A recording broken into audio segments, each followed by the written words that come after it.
It's the Center Fantasy Football Podcast. Welcome to the party, pal!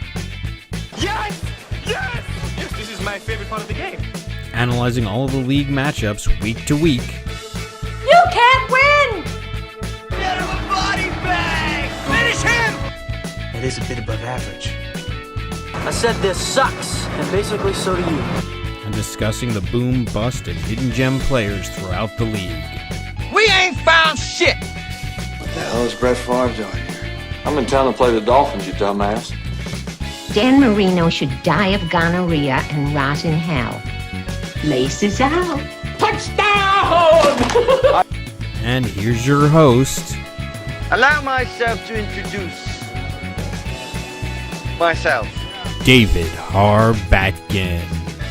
Hello and welcome to the Center Fantasy Football Podcast for Week 9 of Season 7. I'm your host, David Harbatkin, the technologically challenged David Harbatkin, joined by the Commissioner of the League. Hello. And fellow disappointed coach from this last week, Mr. Gazeletsky of the Hackettstown Hagglers. Hello again. Yes. And joined by the exuberant, still Booger McFirst Place, coach of the Hackettstown's finest, Mr. Manny Friedman. Nice to be back on the show. It's always great being the only victorious coach on the podcast. Yes. It's fantastic being the loser to one of the biggest losers in the fucking galaxy. So, in keeping with my theme of not being able to use any technology this week, so I will preface this that I did not see any of the games this weekend. When I said I was going out to the woods, I thought all right, like I had to go to a wedding out in the woods. It was in the woods. Like this was like living like pioneers and colonists. There was not only no Wi, I mean, like they had Wi-Fi technically, but you couldn't hook up to it because it didn't have enough bandwidth to actually load the app. So I couldn't do anything there. But then that was not enough. After that, it turns out that the whole wedding was in the fire areas. So they turned off, as a precaution, all of the electricity. So there was no electricity. Not only did I not have Wi-Fi, I had no electricity. So there was no way that I could do anything with this roster. It would have been nice, for example, to know that Christian Kirk was playing this week. But no, that I was not afforded that opportunity. I couldn't make any edits. Whatever I had to go with on Thursday was there. And then I get home and this is the second time we're recording this because even my technology here is not freaking working. So let's go through this freaking loss. Let's get it over with. The Zamunda Lions defeat the 1603ers 109.16 to 126.7 out of 109.16. Derek Carr got 29.40 points. Derek Carr is at least an NFL player. I don't know what an Olabasi Johnson is. But Olabasi Johnson got 4.7 points. These are the stars. This feels like the championship game that I played against Keys, where he just rolled out the JV high school team against me. He played the backup. Madison to the backup to Dalvin Cook, who got 8.4 points. And this was all on Thursday night, so he got out of Thursday night with 13 points. Yet he still won because Terrell Williams got 18.10 points. Kittle got 14.6, 9.5 from Watkins, 10 from Fairbairn, my former player, 8 from New Orleans. And speaking of former players, James Conner puts the dagger in my back. The A2 Brute, 24 points against Miami before he goes out for the season, essentially, and screws me over. And that's it.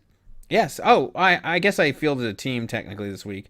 I don't know, since I couldn't do anything with the lineup, but this is what I said it and forgot about it. So Allen got 21.26 points for Buffalo. the person who will never, ever see a 1603 uniform again. He did this to me years ago when he sucked with his quote-unquote potential. Corey Davis gets a chance, a second chance. You can't give people second chances. You learned this, Geese, right? You learned this with Mike Evans, right? Many times. Yeah. During the same season. Yeah. No, you can't do it. Can't do it. 2.9 points. The last 2.9 points he will ever score on my team. Don't worry, he'll probably come back on the Zamunda Lions next year and destroy me like this. But I don't care. You're never seeing a 1603ers uniform again. Golden Tate got 16.5 points. McCaffrey with 27.5. The big $65 or $73, $74 mint, whatever. Anybody, Ty Johnson filling in the role for the other Johnson. He's clearly a lesser Johnson. A much smaller, less girthy Johnson gets 4.8. 4.8 is an embarrassing length for a Johnson.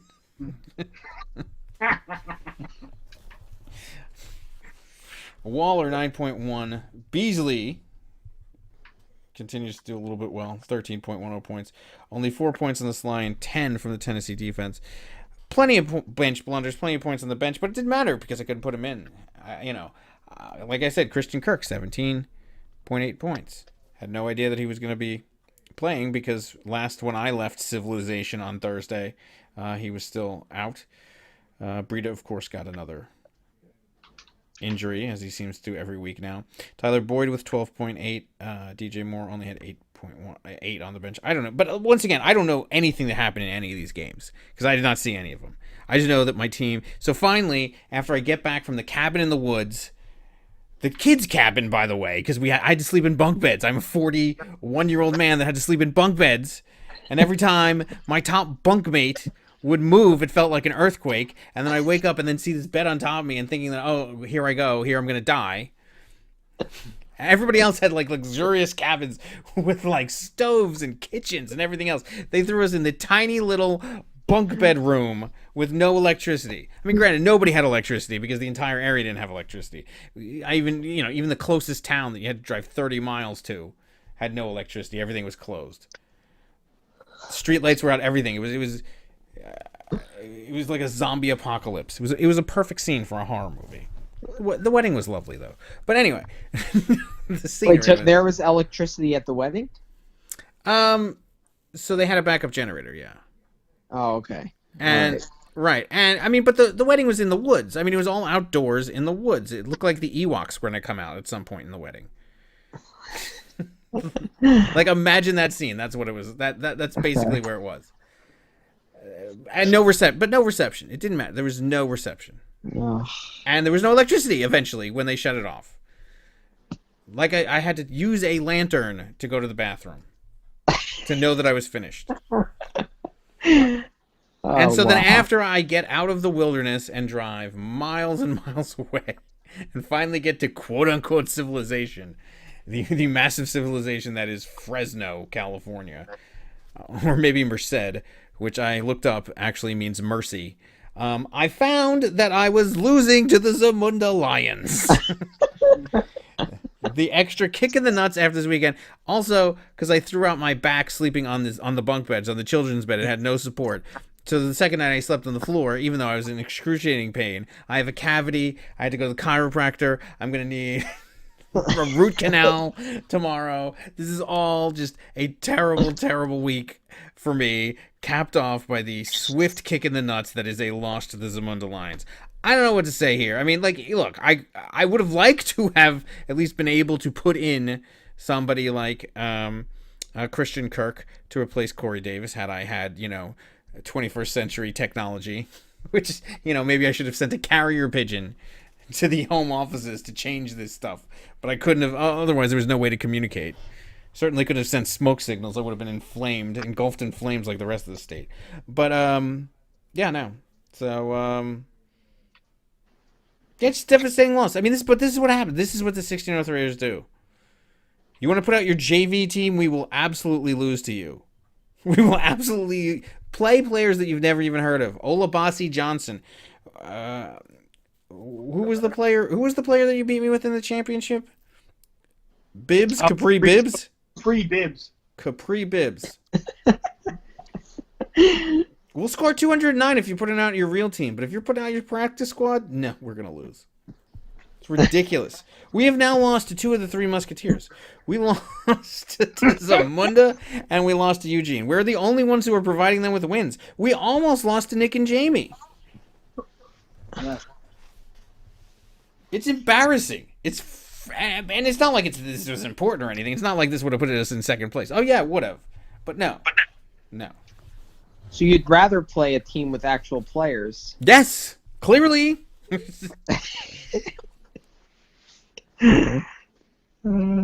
Everybody else is a bye week. Everybody else sees on the schedule that, oh, we're playing Zamunda. What random player will come out of the woodworks to go play? Well, you play the third place team next week, so you might actually come up with a win. Yeah, we might actually win. The third place team, that's what we used to be before we played Zamunda. We would have been the second place team. We would have been looking down at this third place team, but now we have to look up at the third place team. And and we're still a win away from the second place team. We need another miracle to happen for that to, oh my god. Just yeah. All right. Well, yeah. So that happened. I don't know. Any comment? I mean, like, you guys at least were able to watch the games. I don't know. No, it's pretty funny going into the Monday night game. Ironically, the guy who you had to have not do well was the guy you gave Nick. I mean, it was the perfect ending to the week. Yeah, and then he bows out because I think he's out for the season now, or whatever. He's out. He at least got injured in the game, and he didn't get injured before he got 24 points. Yep. And as soon as he gets done, he's like, "Oh, now that I've shafted Dave, I'm injured. I'm out." Yeah. Yeah, it's pretty much the most frustrating situation you could find yourself in. Just completely helpless. Ugh. I mean, and you think you finally get a signal. It's like so exciting as you're going to the Cluckers. I can get real food. That's the other thing. There was no place to eat. I think I had nothing to eat really. I had burnt pizza on Friday. Oh. We were the last table at the wedding. So the food was good. They didn't order enough food, so the food was gone. And there's no place to get any food except for the general store. Which by the way, I didn't even eat at. So I went with somebody to the general store. She bought $100 worth of food to make breakfast burritos and mimosas. I don't know how you do that at the general store, whatever. And she forgot her credit card, so I paid for it. Oh, nice. Yeah, I mean, she Venmoed it to me back, and then but then I went, then I went back to go get the breakfast burritos, and I didn't even have that. So I hadn't eaten all week. I had peanut butter that I bought in Fresno. That was the only thing I could eat, or that I had available to eat. Oh man. And then I finally get back to technology. I finally get the signal, only to find out that I'm losing to Zamunda. The hits just keep on coming. Like waiting for fantasy football all fucking week. Yeah. You're just trying to get through the work week just so you can get fantasy football. Saturday is a killer, and then Sunday, finally, yes, let me watch these games. And then you can't even watch shit since Thursday. And you finally get the technology, open your phone and go, what the fuck is this? In fact, I called you and said, what the fuck is this? Well, I've told Gaze at work, I mean, sometimes I have a debate with myself. Would I rather have Wi-Fi or would I rather have food? And like 9 times out of 10, it's actually Wi-Fi. Yeah, I had neither. Wi-Fi. If you have Wi-Fi. neither, that's the worst. That's Wi-Fi. obviously the worst. I would have settled for electricity. Nothing. Yeah. So I are would you have in been the Jim devastated. Mora playoffs? Playoffs? Like, are you that bad, Dave, or is this just a minor shakeup? What, in terms of what I'm going to do for the team? In terms of where you are as confidence in your team.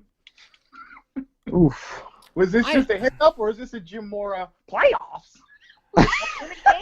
No, it's not. Look, I didn't watch the games. I have no idea what happened. No, this is not a Jim Mora playoffs. This is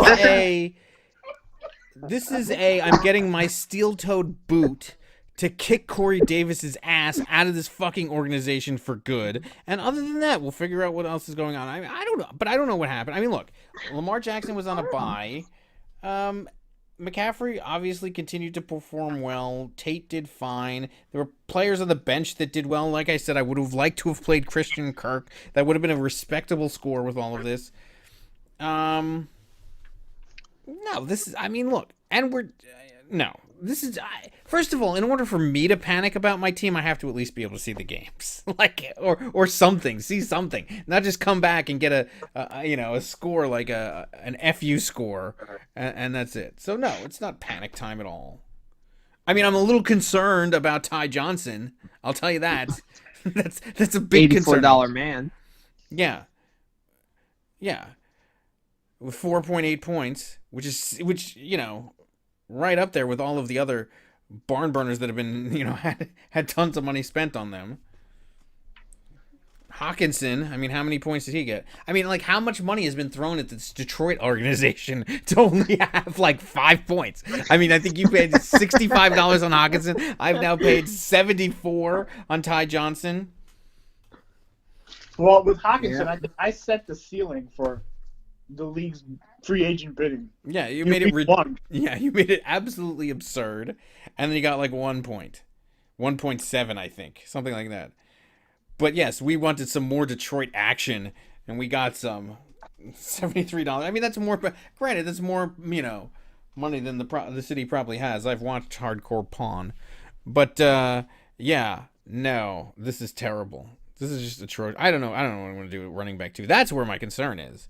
I mean, it's not like the kind of thing where you just dismantle the team or anything else, but that's where my concern is. Running back 2. Walton was actually a good pickup with Drake's Cakes getting traded to Arizona. Yeah, I mean, that'll be fine. It's a good pickup. I did that pickup when I was back on Monday. Reeling from the news that I have a cavity, and right after I got back from the chiropractor fixing me from the bed. Whatever. This week cannot end soon. Start anew. I'm ready to start anew. Speaking of teams that are not ready to start anew, let's look at the battle for last place. The Three Musketeers. The split in the Three Musketeers, as 2 of them stuck together with wins. I did not expect that to happen. I expected 2 of them to stick together with losses, but no. In sole possession of last place. The one thing that gives me joy. Dave's Secret Crush loses to Nick and Jamie to grab sole possession of last place. They lose 139.62 to 127.10. That's wonderful. It's just wonderful. And mind you, amazing. Yeah, Can't even hide his goal. I can't. So Tannehill gets 25.42 points for Nick and Jamie. Galladay 28.3, 10.4 for Alshon Jeffrey, 16 for Mac. Derrick Henry only had 7.3, but Johnny, what is it? Janu Smith. He gets 19.8 points. Staying at the Hilton only cost 7.4 points, 12 from Lambeau. And Pittsburgh got 13 for Dave's Secret Crush, 11 points from Kirk Cousins, 10 from Godwin, 10 from Sutton, 15 from Carson, 10 from Jacobs, 3.10 from the aforementioned Hawkinson, so he had a big game, almost doubling his Hagler score, 12 from Myers, 12 from Minnesota, and look at that, Mike Evans with 42 points, 42.8 points. So he plays both of them. And he still loses.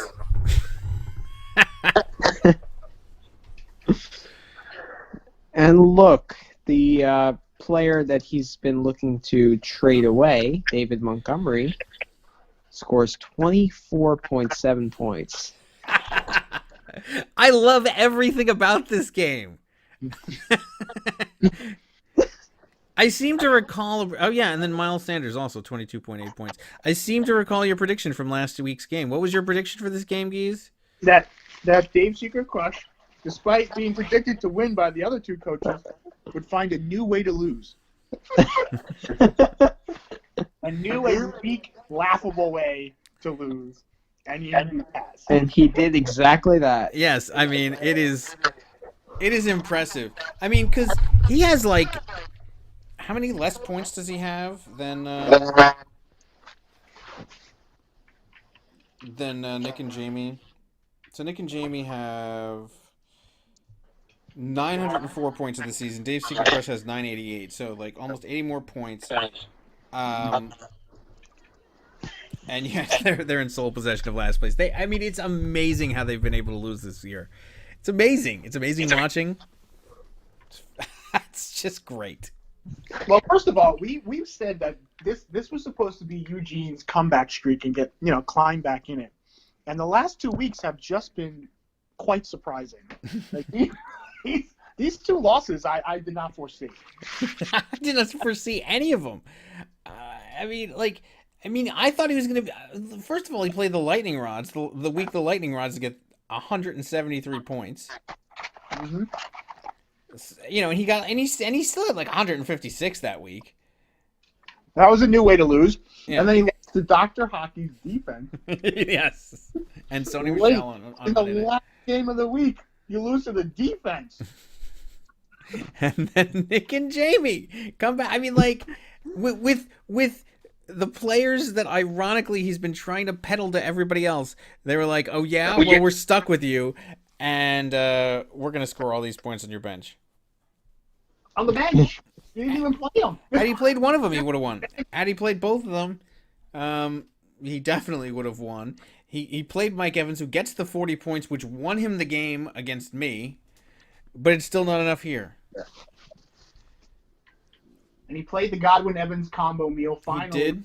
That we've been saying. This is, like you said, this was a quite satisfying way to watch the champ go out. Yes, because this is his 7th loss. I mean, for all intents and purposes, he is done.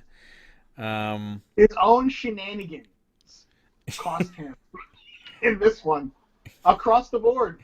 It's just like karma. Like, this is the most karmic game I've ever seen. Just the season. I mean, like, it's unbelievable. First of all, for him to be in sole possession of last place is hilarious. It's hilarious. He should not be. His team is better than that. Mm-hmm. But he's made all of the wrong moves.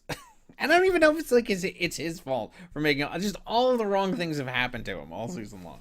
Some of them are his fault, but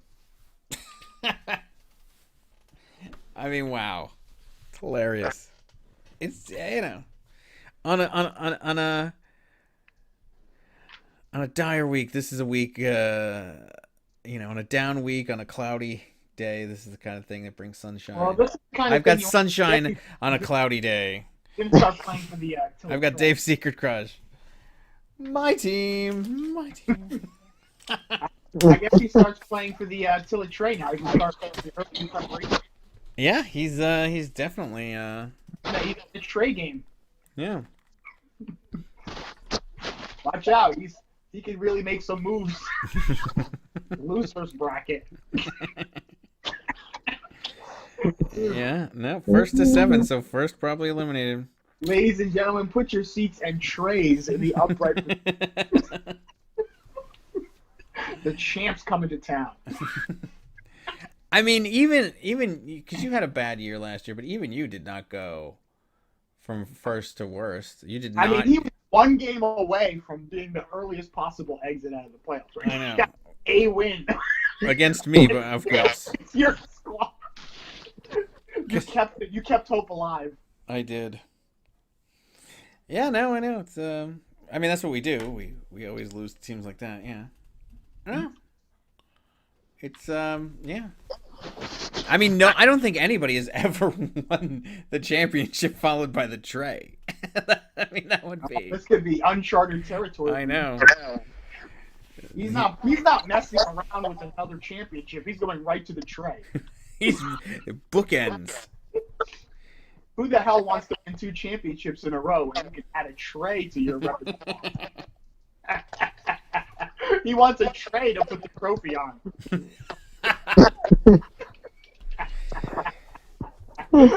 All right, enough hating on Eugene. I think It's been satisfying enough. Yes. All right, let's move on to. Where do we want to move on to?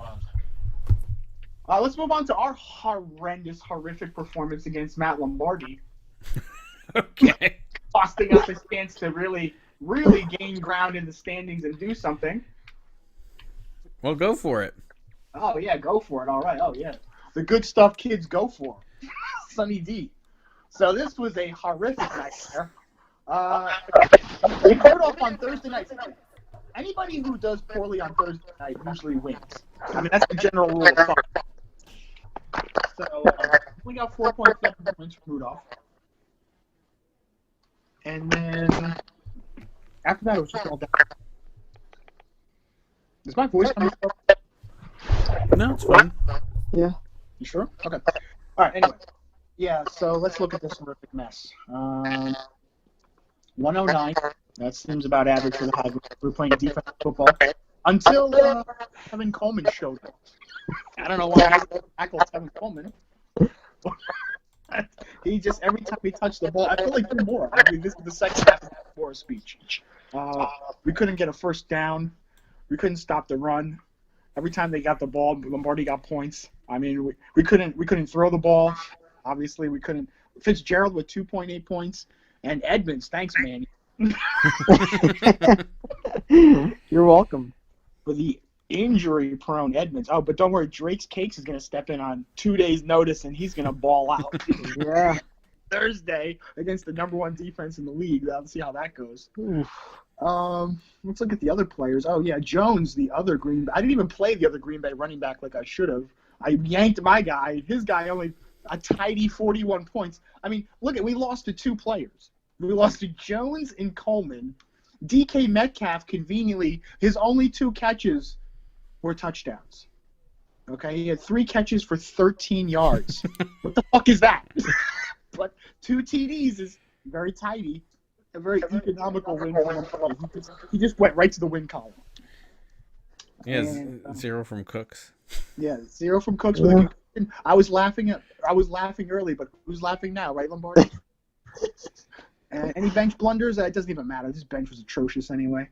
And yeah, that's it. But so hopefully the hockey deal, the hot poker from Dr. Hockey for Devontae Adams, he'll end up playing sometime this season. Otherwise, we'll be joining Eugene battling for the tray. So that's about it. So 4-4 record is the best we can do. And yeah, that's about it for this horrific nightmare of a game. I don't even want to talk about it. Let's move on to the next one. Please. I mean, like, I would certainly not think that the best combo of running backs for the week would be Aaron Jones and Tevin Coleman. What happened? What happened when I went away? Did I go into a wormhole when I disappeared? What is all of this? What happened to your guy Breida? What was he doing? I don't know. I think he got injured. Oh, how convenient. Yeah, how convenient. He gets injured every week. How convenient. All I can say is Le'Veon Bell outscored Devontae Adams this week. By 6 points. Well, we said 2 weeks because he was playing Jacksonville. So 2 weeks he's playing Miami, and we'll see what he gets. All right. That was the judgment on that one. Eckler outscored Le'Veon, so I guess that's an upgrade for your team. For now, yeah, sure. Upgrade last place. I mean, Austin look, Hooper, he continues to be extremely effective. Yes. Very impressive. I miss having him on my team, but that's okay. Yeah, I miss being 7-1 as well.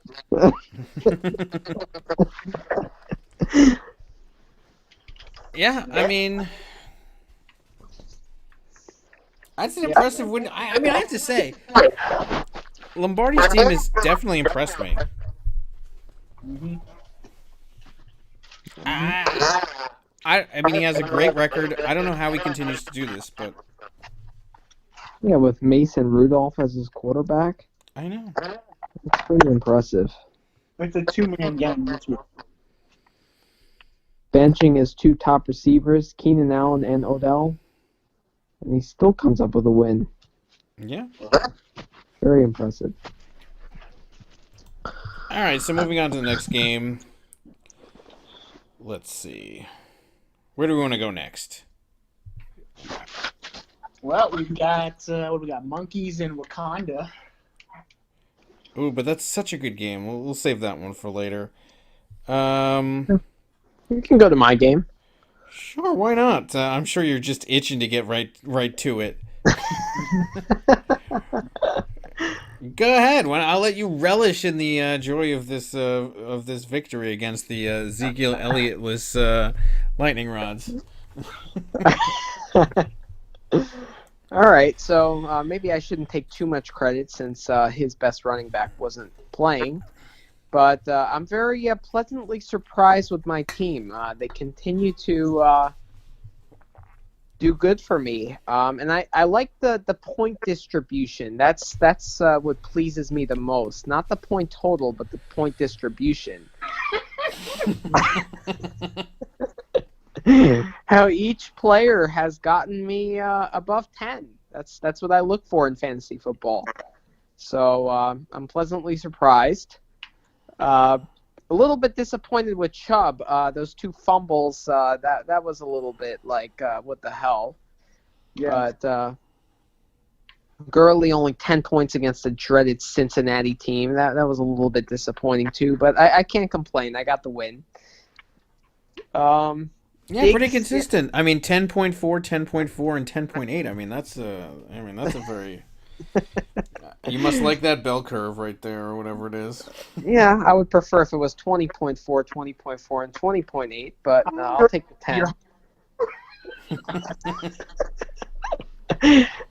10. Diggs scared me a little bit going into the Sunday games with that 19-point performance on Thursday night, so that was a little bit worrisome. And Edelman also with the 27 points in the 4:00 games. I was like, it was getting a little close. I was getting a little bit concerned, but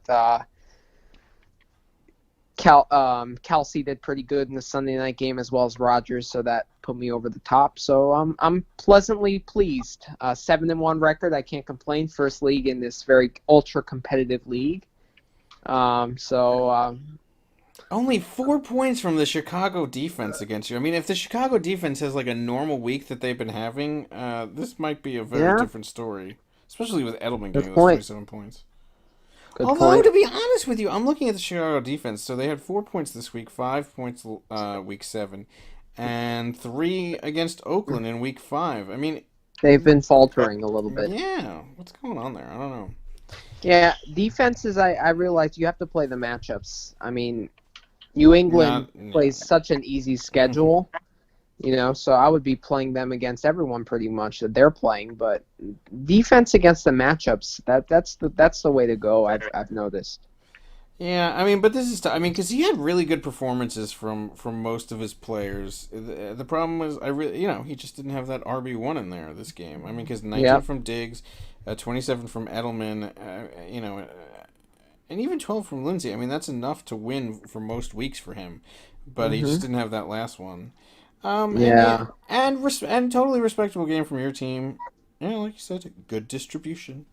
So yeah, I mean. Yeah, I like the Jordan Howard for Edmund Strait. That's looking good for me right now. Yeah, no shit. Of course. I mean, the other Hackettstown team, he just leaves them down at the Hackettstown Depot, and you go pick them up. It's ridiculous. I mean, in the Edmonton. Yeah. So what was that trade? I'm sorry. I was back in the 17th century when that happened. What happened with that trade? So I needed a quarterback pretty badly because I only had Rodgers, and anyone on the waiver wire, they all were shit. So I was like, I gotta look for a quarterback. So, yeah, you definitely need a quarterback. You don't want somebody scoring like 33.10 points. Anyway, go ahead. Well, Rodgers has a bye coming up, so I was preparing for that. Okay. So yeah, and just in case he gets injured, I mean, he's been injured in the latter parts of the season the last couple of years, so I was worried about that. Yeah, it ruined my first season in this league. I was actually rolling with Aaron Rodgers, and then he got injured, and so yes, I personally am familiar with him doing that, and he did that another year. He did that with to Nick last year, right? Like Nick was actually doing really well until Rodgers got injured. Remember that, Keys? Yeah. And his whole season just unraveled. Yeah, he was in first place actually when that happened, and then so. Oh, that's terrible. Yeah, so I needed a quarterback badly. I wasn't looking to pick up like a Jimmy Garoppolo or someone like that. No, so, he couldn't go to your team. Not even for a week. He can't. Nobody like that can sniff this lineup. And I knew Geza was looking for an RB2, so I had Edmonds on my bench. So you gave him. Yeah, he was looking for an RB2, so you gave him an RB7. Makes sense. So I gave him Edmonds and Landry for Brissett and Howard. So I thought it was a pretty even trade at the time, but now it's looking pretty good for me. Yeah. I mean, you're starting to. I mean, the Hagglers are starting to look, to me, like the Zamunda teams of yore. Like, I don't understand these trades. I don't get it. But whatever. It's Well, Eckler, I mean, why? He was good in the beginning of the year, but I just don't see him sustaining it. No, I think that your trading is fine. My criticism is the other team. Whatever. Like I think I on the last podcast I had all that criticism, and your response to that is, all right, let me do worse. Let me do more. Let me give away more. I'm sure you're gonna be more than satisfied. Let me go pick up Edmonds, who's gonna play. Even if he didn't get injured, he's gonna play for what, 2 weeks? He's the backup. How many backups do you want? On like do you have playoffs? Do you want? Are the Hagglers even planning on playing in the playoffs? Or are they just saying, you know what, we're just going to take players that are going to play right now, so that if we make it to the playoffs, we're not even going to have anybody to field. We're gonna be rolling with bench players. I mean, why are you going for the backup? Why are you going for all these backup running backs? Well, they're the hot flavor of the week. That's right. I forgot. You flush everybody on the Twitter. You play week to week. You stream running backs because that's a recipe for success. Apparently, you appear to be a week behind. Yes. Ridiculous. We'll have to bump up our timetable by a week for when these guys are actually relevant, and not get them when they're horrible. Yeah, well,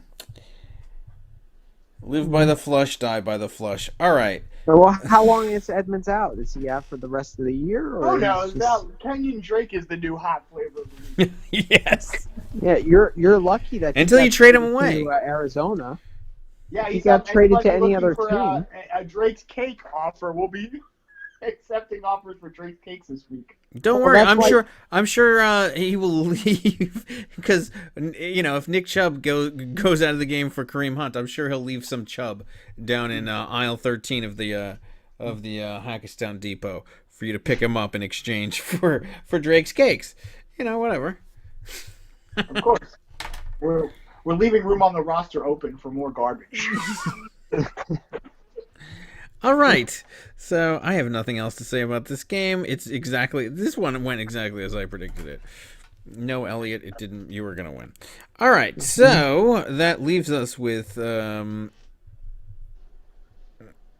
we have Whalers till it. I know there's two good games. Well, all right, let's. Fine, we'll go with Wakanda.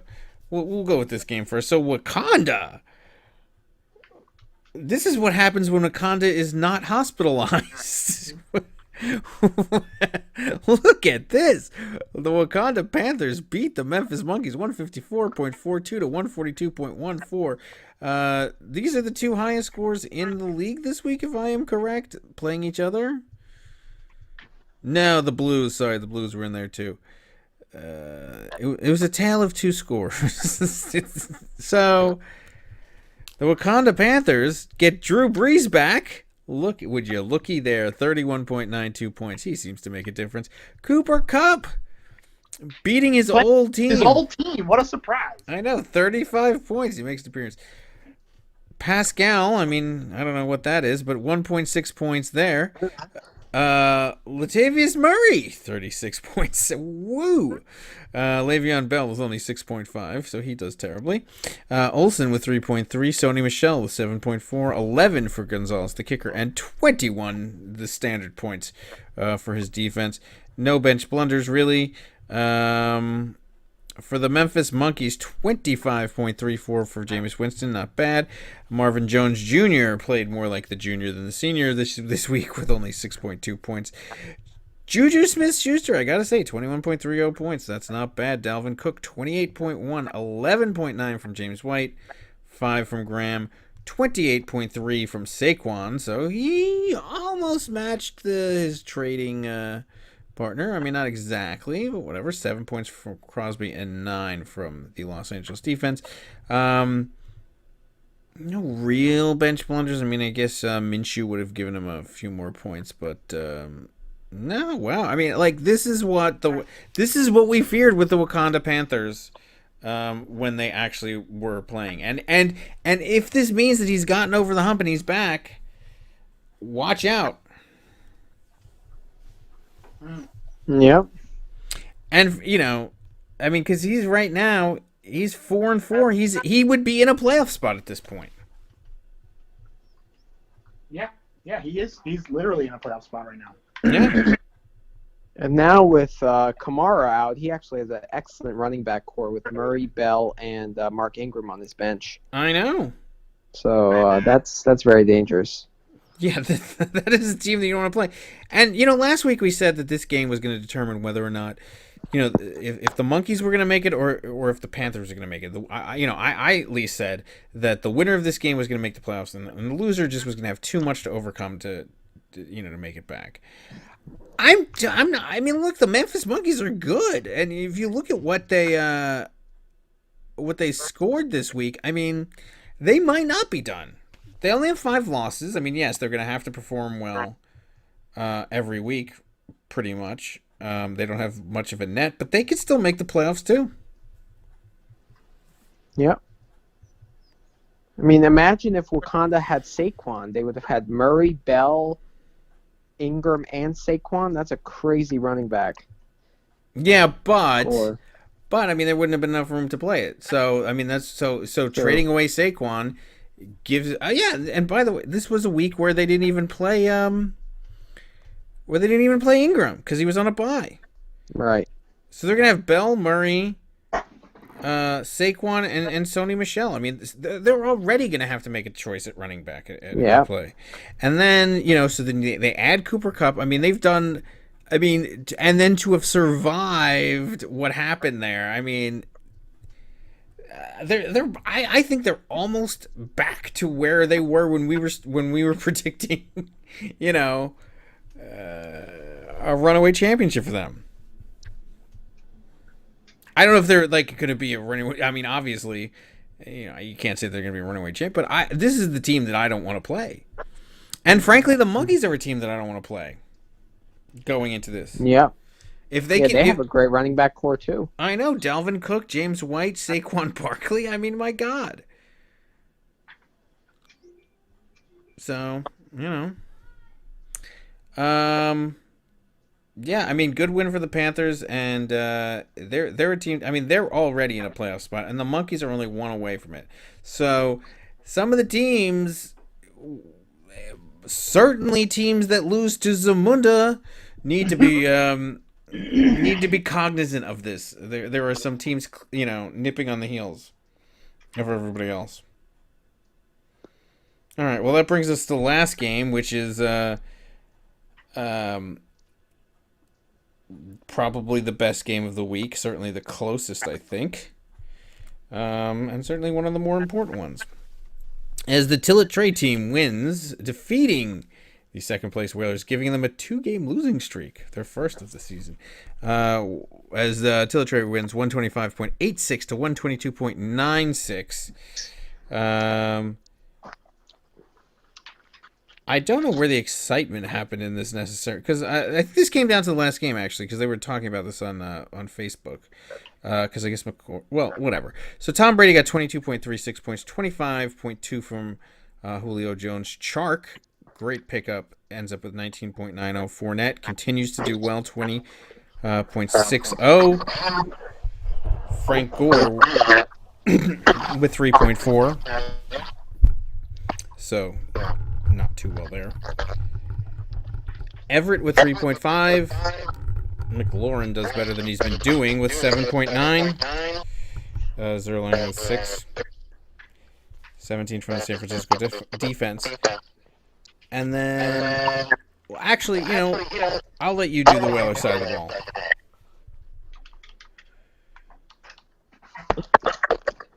Man, All right. So the Whalers. So it was looking good for him until McCoy wet the bed.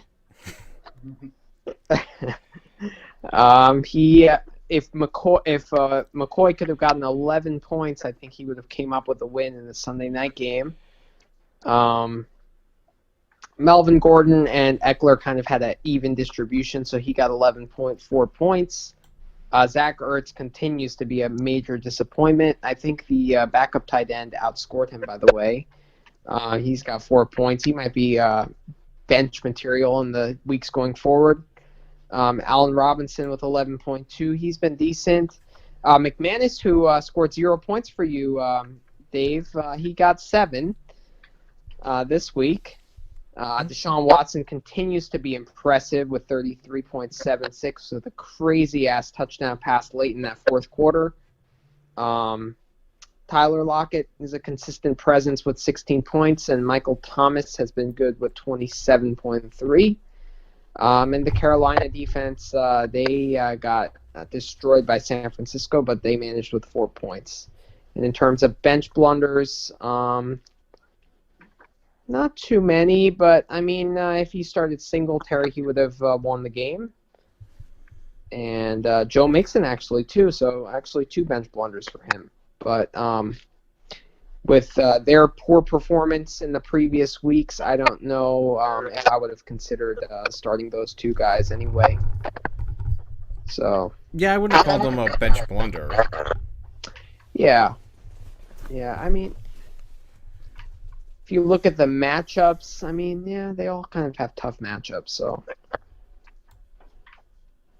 yeah he's got 4 running backs on because the the bench. Nation has been struggling lately all season.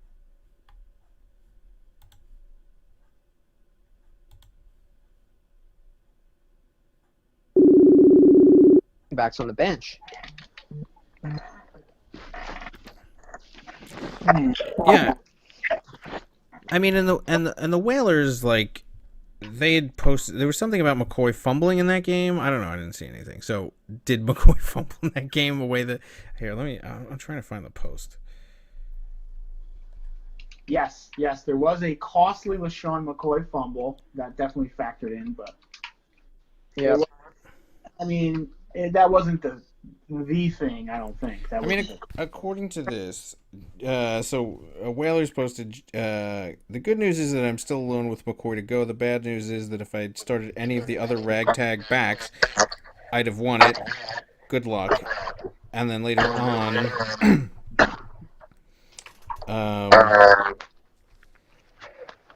Kimmel said, yeah, I saw that when I was looking at your bench during the game last night. Whatever. We could all read that. But Whalers wrote, very good game. I had it easy until that fumble. So.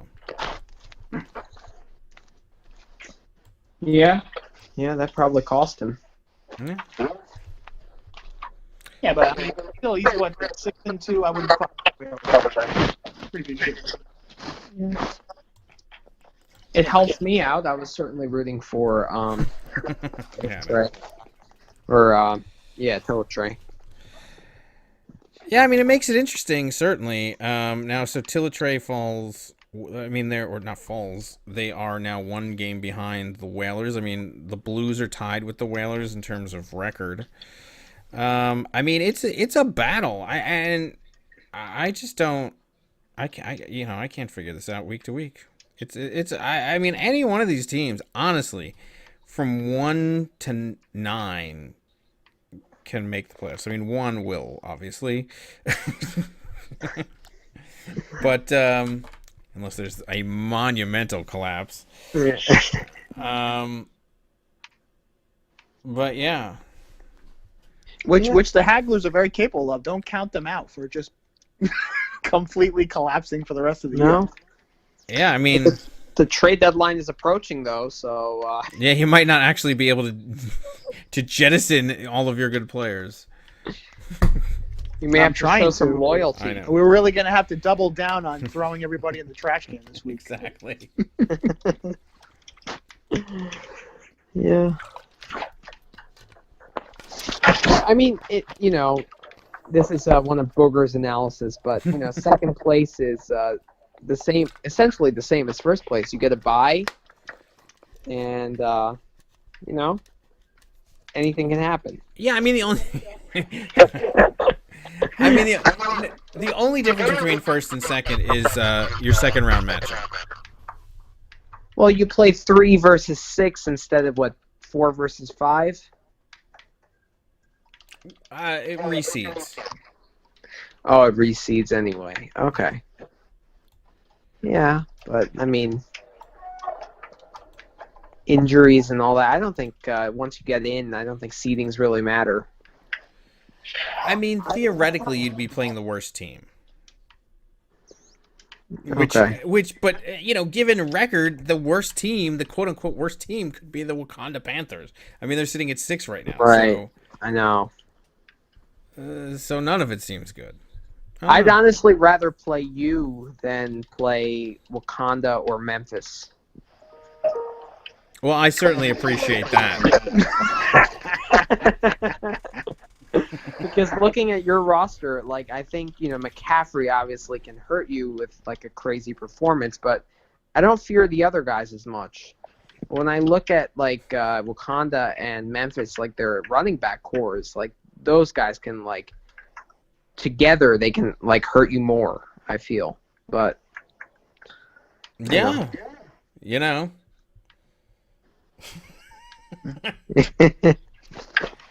Why not? Who wouldn't want to play us?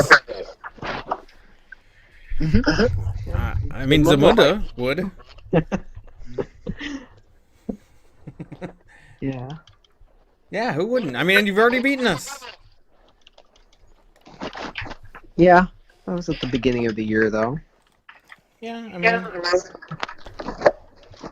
You're the only team with a winning record to have beaten us.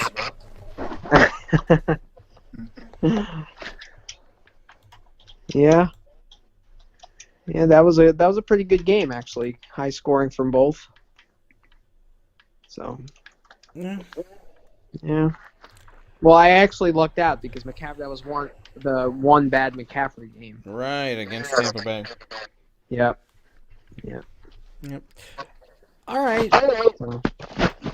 Well, I think that's going to do it for last week's games. So we are going to take a quick break and come back with our weekly interview, and then we'll go over next week's games after that. So everybody stay tuned, and we'll be right back after this.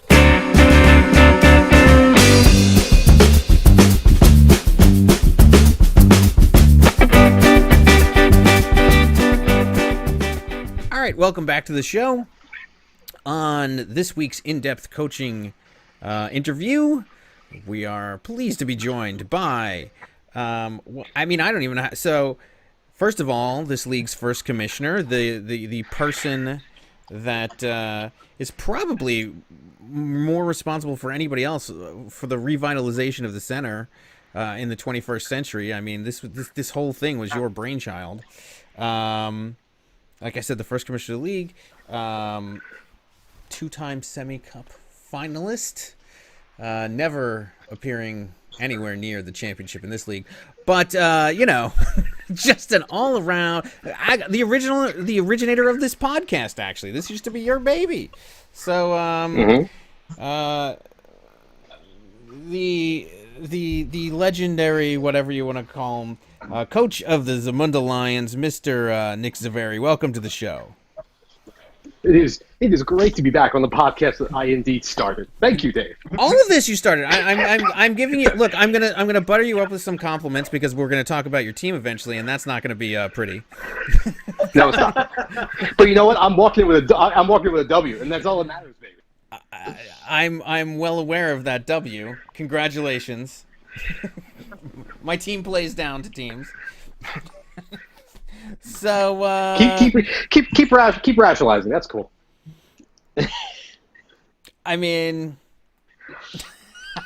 it is a. I mean, we have more points than anybody in the league, and yet, I mean, I think you have the least amount of points. I mean, do you want me to get straight into the jugular? I mean, I don't even. What? The L train just stopped for you. Are you gonna take it or what?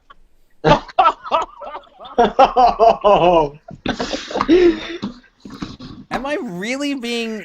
Oh my God! By the Zamunda Lions?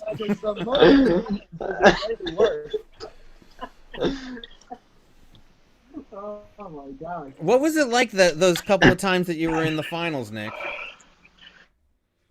In this league? No. Oh wait, you weren't, right? You weren't. No, of course not. No, I'm not. Your players oftentimes are because you trade them away. That is fair. That is absolutely true. Fine. Well, let's get into your general coaching philosophy because I cannot. First of all, I have to say you have picked players out of such obscurity. I mean, their families are so happy with it, like just to have a shot in the league. Where do you find some of the players that you find? Mostly the dumpster. You know, it's amazing what you can find when you dumpster dive. And most of it's a result of just this season and last year. Just a lot of panicking. So, I mean, last year even worse so this year than this season. But, yeah, just honestly bad investments. So, yeah, it is what it is. But, you know, you just kind of just stay with it, you know? So, just happy about getting $5 more. That's really it. I mean, you're not eliminated from the playoffs yet. You're not Eugene. Shockingly. You could run the table. Well, had you had the previous iterations of the podcast, your team Zamunda was part of the Three Amigos with the Garbage Barge and Dave's Secret Crush. So you and Jamie have kind of broken away from Dave's Secret Crush and left him in the basement. Yeah. Well, we get Eugene this week, so we'll see if we can, keep that healthy distance. Ooh, that's actually This is a scintillating matchup coming up. Wow, getting ready to run that. Yeah. Table. It's basically Dolphins Jets, essentially. Ironically, and they're playing each other this week. So, what would your strategy would you say going into the draft this year? Well, I mean, I wanted to spend a lot of money. I wanted to downplay how much I spent on quarterbacks. So I went from the extreme with Aaron Rodgers 2 years ago to this year walking with really no money. So, learn my lesson there. But it was really about spending money on running backs. Unfortunately, overspent.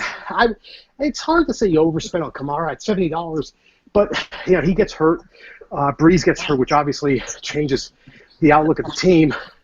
So that was a tough investment there. And then, put a line to Kerryon Johnson, which, again, Lions running backs are it seems to be tricky.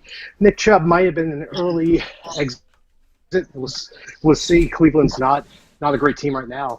So the focus was about spending more on running backs. But I would say I got desperate with where that money went. And again, in the end, no money left for receivers, nothing for quarterbacks. So, yeah, that's just ultimately a bad auction strategy. So just a lot of good learnings for next season. See, I might disagree slightly. I don't think it's necessarily a bad auction strategy. I think because last year you did a very similar thing, like you said, with Aaron Rodgers. Because you spent a ton of money on 3 players last year.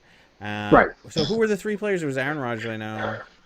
Gurley and Ezekiel Elliott. Right. So, and honestly, I think that I copied your strategy other than the Aaron Rodgers thing. I think that the Aaron Rodgers was like the bridge too far, spending $40 on him.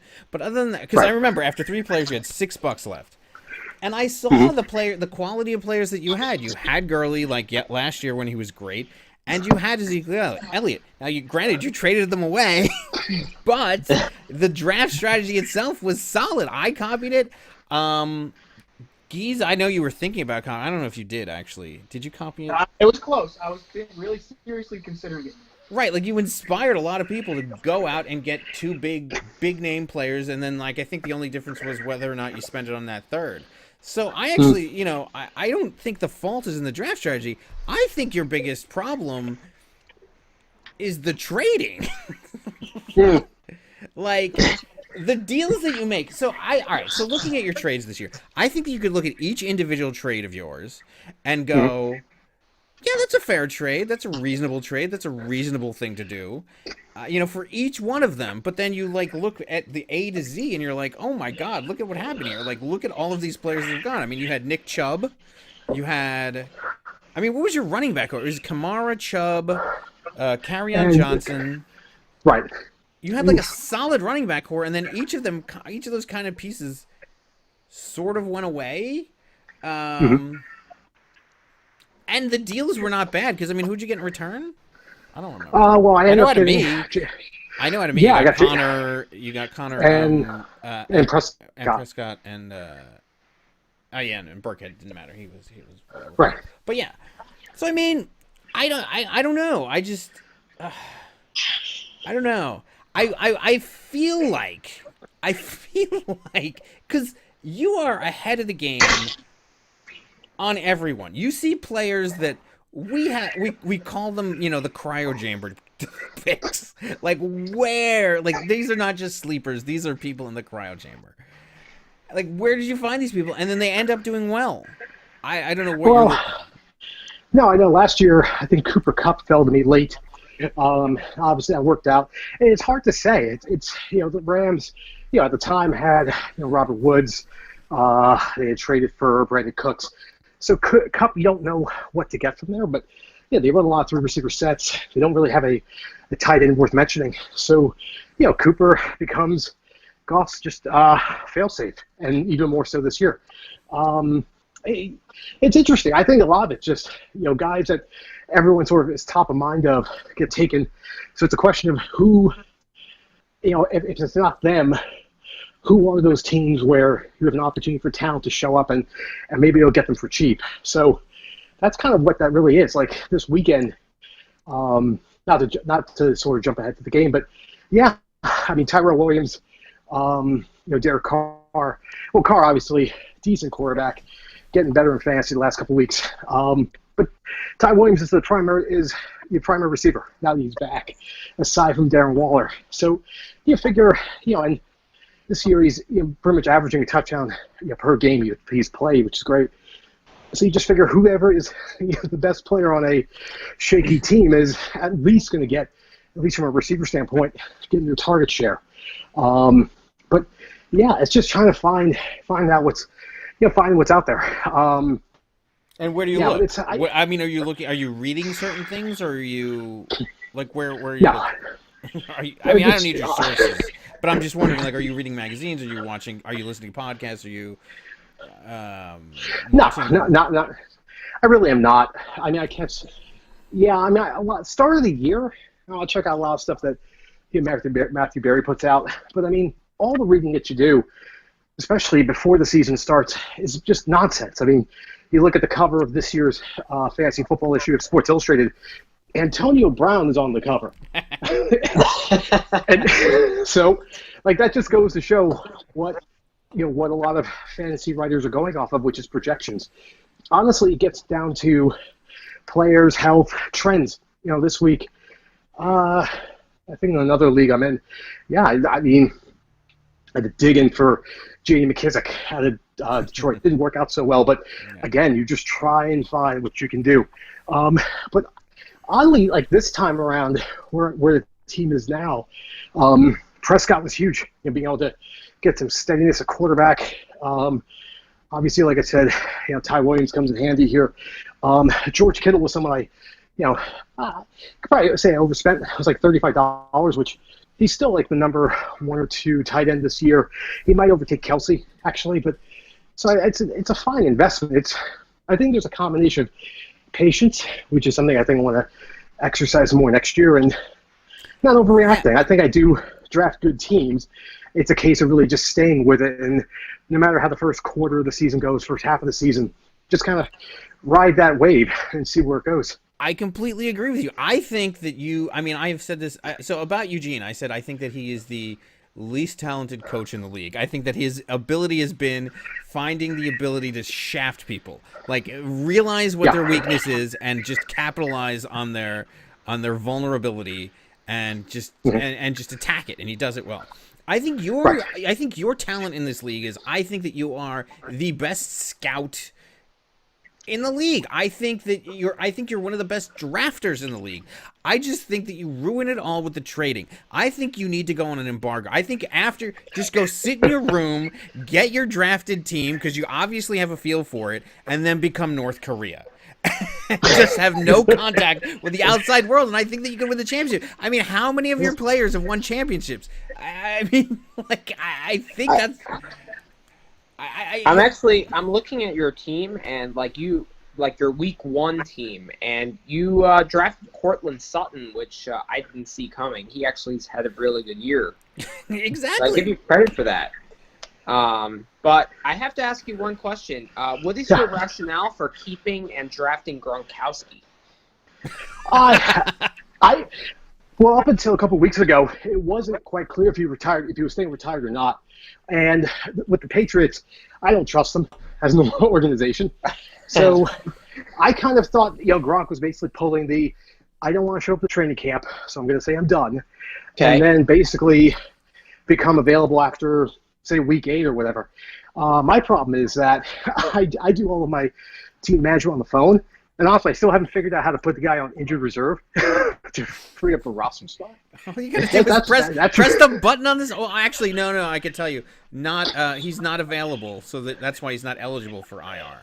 You have to either be the designation he has to have is out. What's the other one? There's like a few. It's out. Or injured reserve. Well, no, that's obviously IR. Like if they're on IR, they can go to injured reserve. Right. Yeah. Basically, like even if he's out for this week, then you can put him on injured reserve until it becomes like questions. Right, and you just because I do it on the phone too. Like literally, if you just press to the side and it gives you the option, then you can put him on injured reserve. But he's just not eligible. That's why. So he's just eating up a roster spot for you right now. Yeah, pretty much.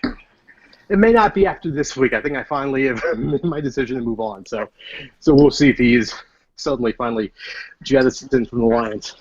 So what do you think so obviously we've said many times, and I really believe it to be true, that 7 losses will eliminate a team. What do you think you have any chance this year, or are you just playing for $5 a game?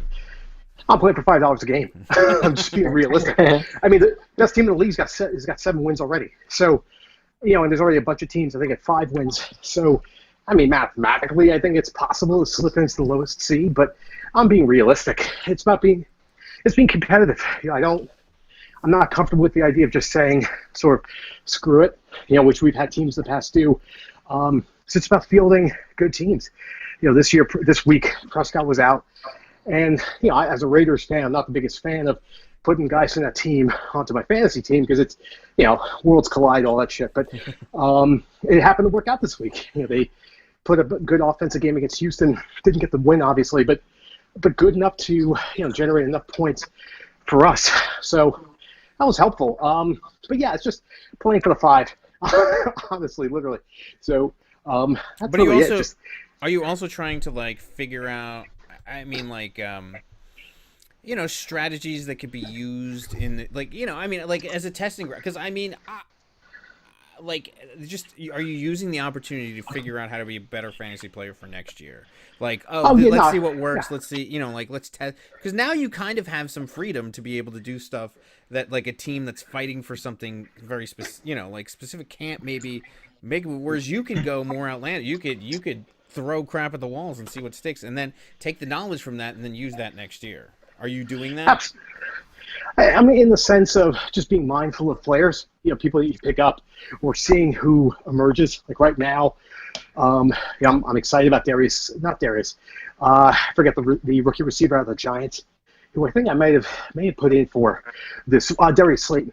And just seeing young players emerge, and just paying attention to trends, going into the off season, sort of coming up with a hit list as to who to pay attention to, but also being mindful of players that are highly projected that are just sort of falling by the wayside. So, like, for example, someone like Todd Gurley, like we know the arthritic knee is real.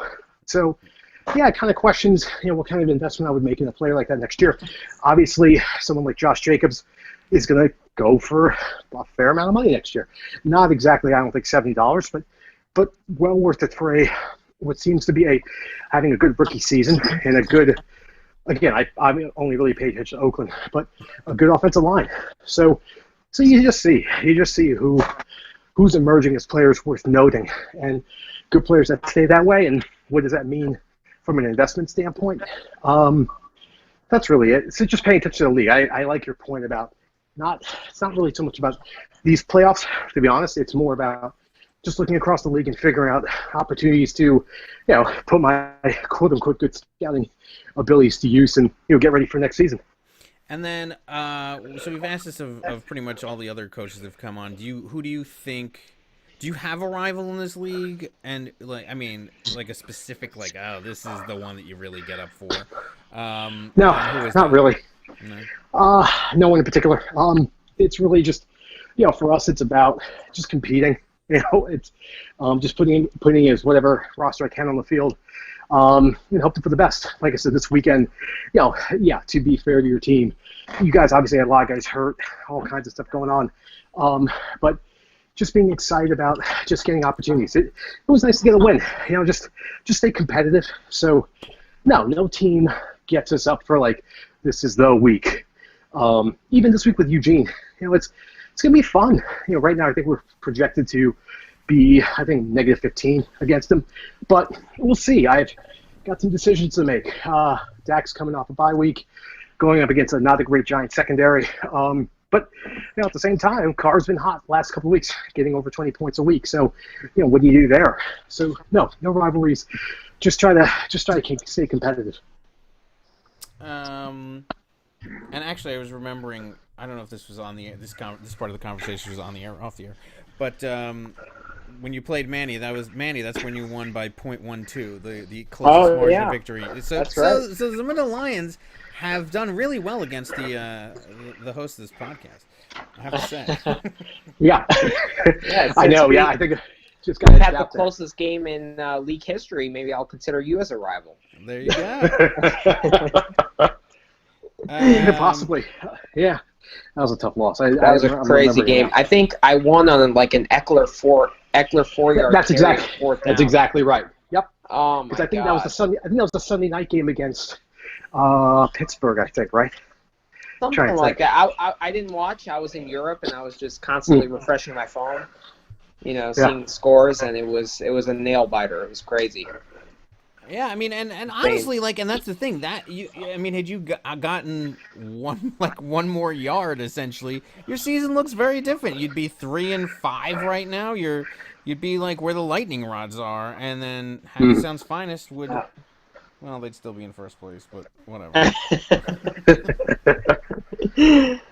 But I'm looking at your week 1 team to see, see your team, how you drafted it. Mm-hmm. And I see you had an extremely strong running back core. Right. Teams would be dying to have that. Kamara, Kerryon Johnson, and Nick Chubb. So let's review the trades of Nick Chubb and Kerryon Johnson, and what was your thought process behind those trades? I think of the trades, probably the one for Chubb was the one in retrospect least excited about. At the time, I think, and I tend to be a little reactionary, which is a problem I have, obviously, as a manager. But, but the Browns have come out not great, especially after their first week 1. Chubb, first couple weeks' performance was low. So you're thinking about where's their opportunity to make some moves. I think at the time, I thought maybe Josh Gordon would emerge as a better receiver for the Patriots. Obviously didn't really work out so well. I think there was a second player in that deal that I thought might be able to, kind of make the deal a little more palatable. But Oh, that was Emmanuel Sanders. He got like one. right, Oh yeah, he was good in the beginning of the year. he was. Unfortunately, Joe Flacco's not good, and now he's hurt for the next 5 or 6 weeks, and we'll see what happens to Sanders. Although he's now in with San Francisco, so yeah, just trying to make moves. In hindsight, that's the one I would go back and say, yeah, that wasn't smart. But we'll see now with Kareem Hunt coming back, what happens with the rest of the season for him. But I do think that actually, if you look at his deal with me for Kerryon Johnson, I actually think you got you certainly got the better of the deal out of me, because first of all, you're the only one who has players that are still playing out of that deal. So you got a quarterback out of it. We both lost the running back, so whatever. But I mean, still, and frankly, Connor way outperformed Kerryon Johnson even when he was around, and he's the one who put the nail in my coffin this week. Yeah, that's just irony. Yeah. So I actually think that's the deal that might be your best trade ever, Nick. Just looking at your history. I don't know.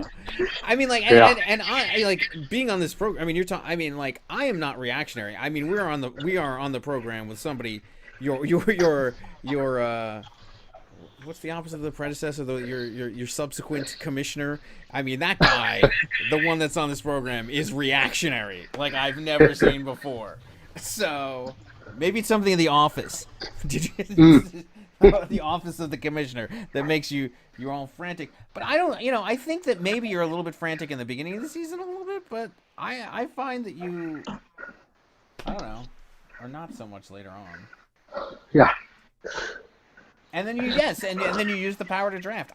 Yes, honestly, become North Korea. Do it. Okay, I will channel my inner Kim Jong-un next season. Exactly. Geez, any questions? No, I think you pretty much covered all the nitty-gritty topics this time. Did I? I mean, there has to be more. What's it like being retired as commissioner? I mean, you're living the sweet life out in. I am. It's good. It's funny. I didn't stay retired too long. I later started a fantasy league at work.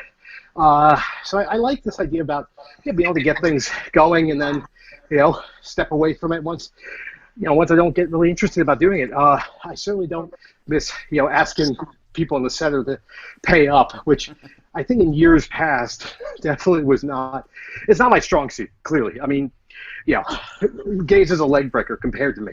So, to be honest, though, the league in general is pretty good about paying up. It's gotten better because we've gotten rid of people like Jamel and LeVar. Just being honest for a minute. We've got guys who drag their feet for $65 and who still find it enough to go out on trips every Labor Day. I mean, it's stunning. Yeah, see, I'm not a regular on the show, so I'll just take shots and walk away and not think anything of it. But but that's the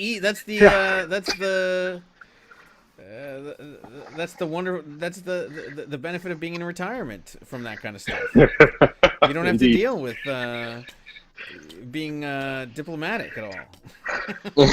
Yeah, not my strong suit, especially when it comes to collecting funds. I think Gaze has done a phenomenal job of just being the heavy hand. You get the money on time, get the draft scheduled. It's just move gotten forward. a lot easier as the seasons have progressed. People are really good about it. I mean, I think you've normalized behavior. Yeah, I think a good thing a commissioner does is set an expectation that everyone can follow. And unlike Goodell, you're extremely consistent. So I think people know what to expect from you, and they know what's expected of them. So I think that's a wonderful thing. I think it's funny. The opposite meme has developed when it's time for me to pay out. It's a pretty interesting fucking picture posted, but again, I have time to get to hopefully sidestep this year. Payouts are the end of the first week in January. Okay, I don't understand why this is such a funny subject every December. The season's over, people are like, "Where's my money?" Well, don't do what I did, which is in the first season of the league, I think I took money, put it in, and everyone paid via PayPal. And unfortunately, my wife also had access to the account, so she's like buying shit from PayPal. And then it comes end of season, I'm like, I have no money. I got to pay out about $600. What the fuck happened? So I had to eat that one. So lesson learned there. But I think Yahoo's done a better job of keeping sort of different pot separate. So that's good. Okay. And as far as the podcast, do you miss doing that too? I mean, I know you have like you're like a dad now, and you have like actual human responsibilities. Yeah, I do miss it. I don't want to commit and say that I expect to be back, but hopefully, the invitation's always open to me. I know that. So hopefully we'll be able to come back some other time this year. Yeah, honestly, most nights, either lower my silver pudding or door to bed, and then usually I'm just like right back at work, just getting shit done. So most of my nights are kind of grinding late. So it's hard to commit to a regular podcast that way. But I hope to make a guest appearance at some time in the near future. It is funny to your point about being a dad. We have our next baby coming next year, and it just shit gets real, right? Right. Congratulations. Yeah. Thank you. Yeah. So now we go from. You will be attending the Center Bowl this year. I know. I did. Yeah. Our due date is early March, so early February. Center Bowl. As we visit the Mile High City. So emphasis. Exactly. And we're just talking about the elevation, folks. That's all we're doing here. But no, I'm still slated to get to Denver, which I'm excited about. I've been there a couple times last few years. It's one of my favorite cities. I'm still angling, Lord, maybe eventually take work at a hospital out there. We'll see, but it's nice, and we're gonna be out there in February, which I've never done before. Finally get out to the Rockies, with a little bit of snow on the ground, so it's gonna be gorgeous, man. I'm excited, and I'm hoping people were able to come out. Yeah, and last year was a ton of fun too. We did it, Nick and Jamie's. We played the epic risk game that took forever, but this is gonna be a little bit different. It's gonna be different. But this is what I like about the Center Bowl. It's a shit more to do in Denver. Yes, there was not much. I mean, I had a great time. But this is the thing that I've discovered about the Center. I think this is Center Bowl 20 now or 21. No, this is Center Bowl 21. And the Center Bowl turns legal, just like the pot there. No, in more ways than one. Yeah, I know, exactly. No. But there's been so many different iterations of it that there's some more relaxing ones. There's some more active ones. And so yeah, I think that's one of the great things about it. Like absolutely, every year it's something new and different. Yeah. So I don't think that we've officially announced that it's all the stuff, but that's where it's going to be. I guess it's out of the bag. For those who listen to the show. Out of the dime bag if you're paying attention. Yeah. But yes, the director of the Center Bowl Association, Mr. Dr. Hockey, will eventually make the official announcement. But yes, that's where it's going to be. So anybody who's interested, get your plans ready. We'll figure out the accommodations and stuff. But yes, it's going to be obviously this Super Bowl weekend this year. So yeah, so I'm excited to go. Last year, Gates and I took a flight together, which was awesome. So hopefully we'll be able to get down there. I'm planning definitely having a great weekend because it's true. Once I get back, a couple weeks later we have our next kid and just gonna be kind of hunkered down for a little while. Whenever you go from zone coverage to man, it gets real. Nice, like that. All right. Well, so I don't have much else in terms of your team. I do think, first of all, I totally appreciate you continuing to play hard. Not against me personally. I hate that. But against all the other teams.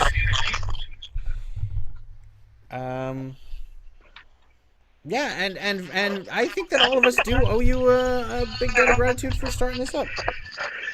Well, I appreciate that. But again, the kudos go to you guys for just keeping the plan going for essentially. So I'm just excited to contribute to just a great group that we have, and it does make It does excite me. I'm not on Facebook, so I don't really see when the episodes get posted. But I am glad that the tradition lives on, both the league and the show.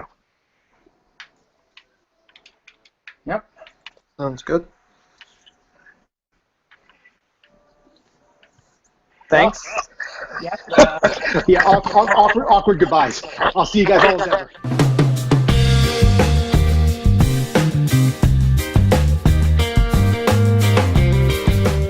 All right, welcome back to the show.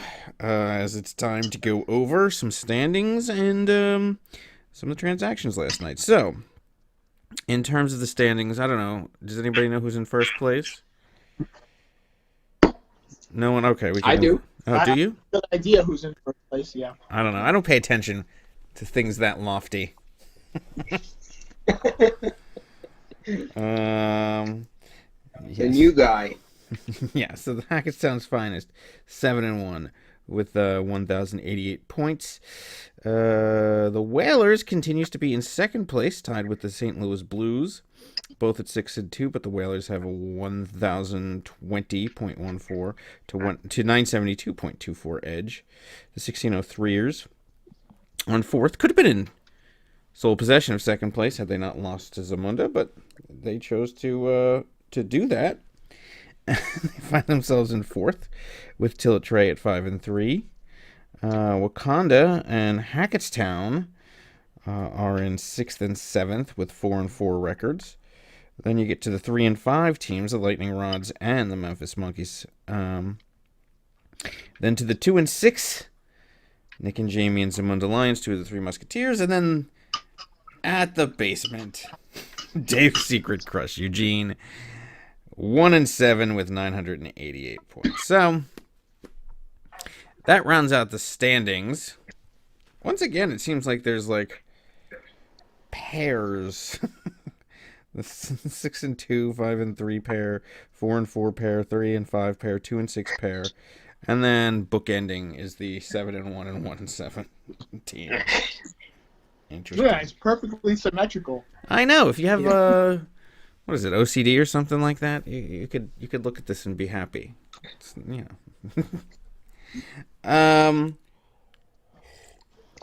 in terms of transactions, I guess the biggest transaction from last night, at least the one that pisses me off the most, is Jalen Samuels picked up by the Whalers for $58, which brings the total that Whalers has spent on this one man this season to $123.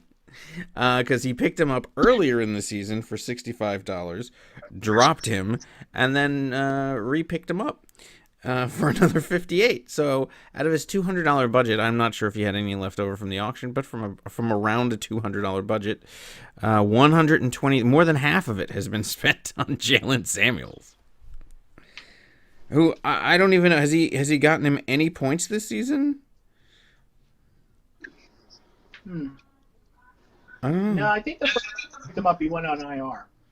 I know, but I'm just wondering if he played him that week. I almost want to, like, so, let's see. What week did he pick him up? He picked him up October 2nd. So, I don't know. I'd have to do some math to figure out when the 2nd was. It's probably like week 5 or something.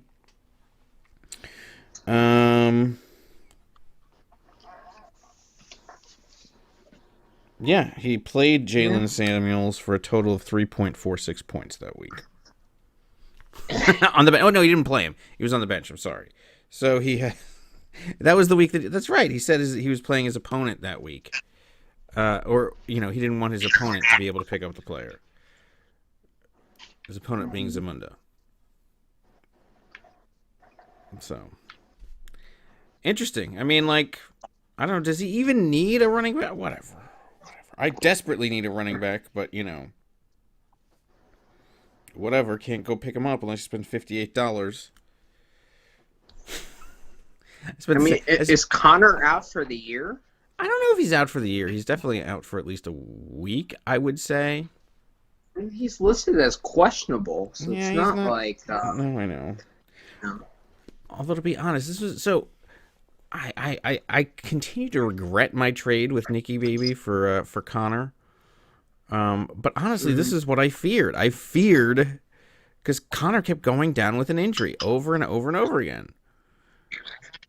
And I just didn't want to deal with that mess. And he goes down with another one. So it was kind of satisfying to find out that he went out of the game. It would have been nice if he was out for the season so that I could at least feel like I was justified, being that the guy that I went to go get is now out for the season, and they're using a 20-man committee, bringing each man's total down to a point. But whatever. Who needs an RB2? It's just a luxury. I mean, I have Walton, Walmart. I don't know. Zamunda finally dropped Gronkowski. I saw that. He's available. I know Gronk is finally available. They actually picked him up for the Lions guy, one of the Lions many committee members, Trey Johnson or something. Trey Carson, sorry. Mm-hmm. Is it Trey? I think I don't know. Everybody over there is named Johnson or Trey, or whatever. They have like 3 Johnsons, 2 Treys.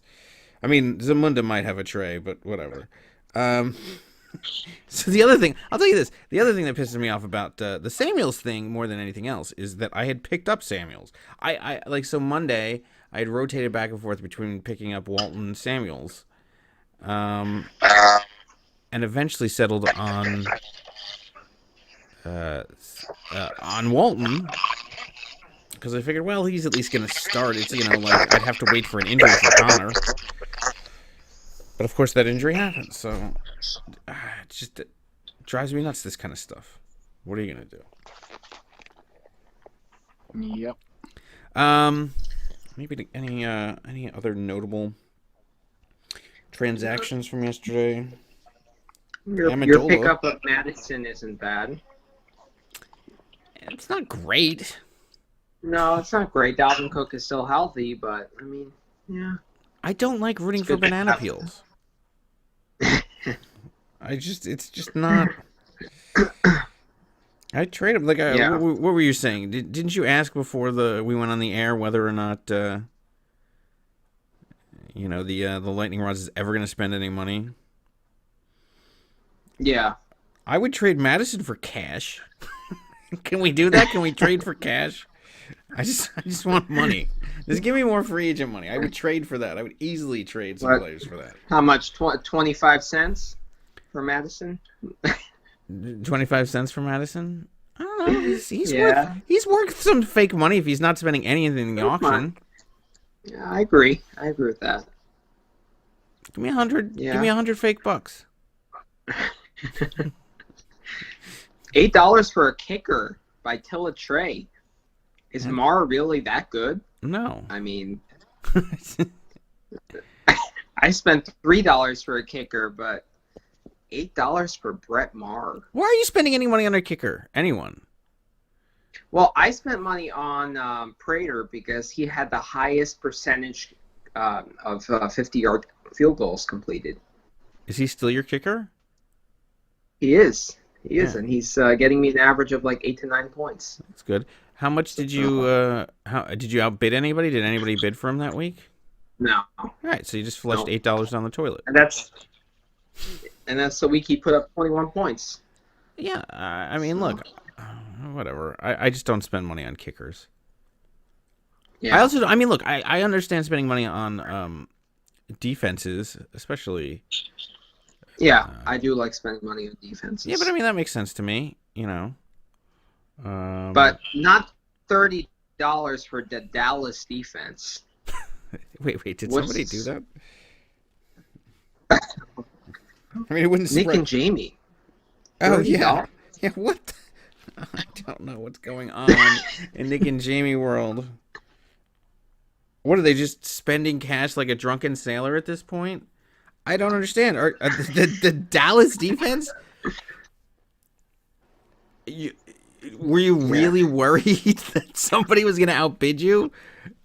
I mean, just look at their schedule. They're playing, the Giants this week, but then they're playing Minnesota, Detroit, and then New England. I mean, I would not spend any money on that Dallas defense. That's definitely a bad move. Are they just drunk over there? I don't understand. Because didn't they spend like a fortune on somebody the week before? I don't know. I don't know. Wakanda picked up Kyle Allen, I guess. Finally dropping Andy Dalton. They've had enough, but of course they have to have a stable of 20 quarterbacks over there. Amendola picked up for $5. Actually, Olabasi, whatever that guy's name was, he was dropped. And then he outbid me for Amendola. I think I bid 0. He bid 5. Wakanda picked up Connolly and Adrian Peterson. The whore of the league, right? Gets making his way around the league. Been on every team on the league. Yeah, I had a shot with him. I don't know. So I see that the Hagglers have been quite quiet this week. Yeah, what's going on there? No pickups. I can fall asleep. I forgot it was the free agency auction. Oh. Yeah, but you had all of today. I actually forgot it was football. Getting haggled at work. Interesting. Is that what a loss will do to you? No, a loss usually drives him into insanity.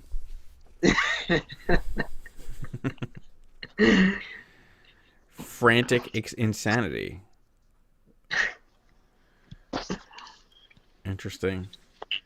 All right, well, let's go on to try to predict these games upcoming. Preview some of them. Unless anybody else has anything of note in these transactions, I certainly do not. No. So, where would we like to go in terms of games? There's a few interesting ones, a few not so interesting ones.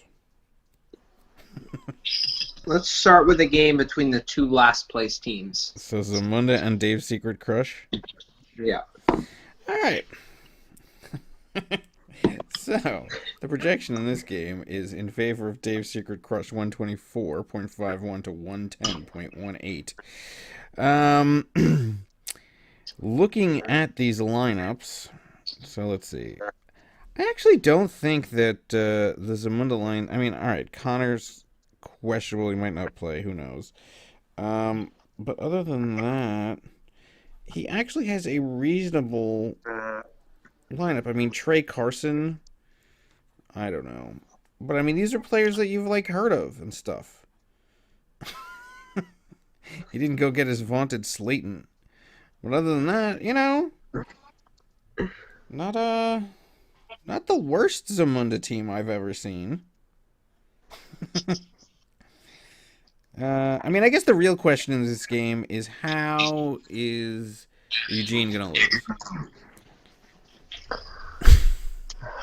You're the expert, Geese. How's he gonna pull this one out? Well, let's take a look. Let's see what he can pull out of a hat this week. Well, he's got Cousins, Godwin. Is he doing the Mike Evans Godwin thing? He's doing everything right. It's gonna be a very tricky loss. Minnesota, Myers. That's very interesting. I think Hawkins is where he loses this week. I could see that. The Minnesota defense, I think Mahomes will end up playing, and Kansas City will score 55 points. Okay. He's very Tampa Bay heavy. He's also Minnesota Extremely heavy. Yeah. He's got the defense and Kirk Cousins. He's got the Seattle kicker, Evans, and Godwin, and he's got Carson in that game. I mean, if that game ends 3-3, he could be in big trouble. Well, ironically, this certainly could come down to Monday night when Nick's quarterback tries to throw to Amari Cooper. I think that's maybe where the irony sets in on Monday night. Yeah, he throws it to everybody but Amari Cooper. Yeah, either that or he throws a touchdown to Amari Cooper in the end zone, which is called back on something like a hold, and then he just runs it in himself. Right. I'm predicting something along those lines. Yeah, I can definitely see that. At this point, there's no point in predicting Eugene to win because he always finds a way to lose. I know. I'm not going to waste my time. Yep. Yeah, I mean, you look at this on paper, obviously you're going to pick Eugene. But no, I think Zamunda goes on a 2-game winning streak. Or maybe Does just that mean Zamunda might get back into the playoff picture slightly? into the playoff picture, yeah. If somebody has a wide angle lens, if they're shooting at the panorama picture of the playoff. 3 and 6. I mean, he's technically still alive. Yeah. Well, I mean, it depends on how the teams slightly above him do. Yeah. You know, like if the Hagglers who are the Hagglers playing?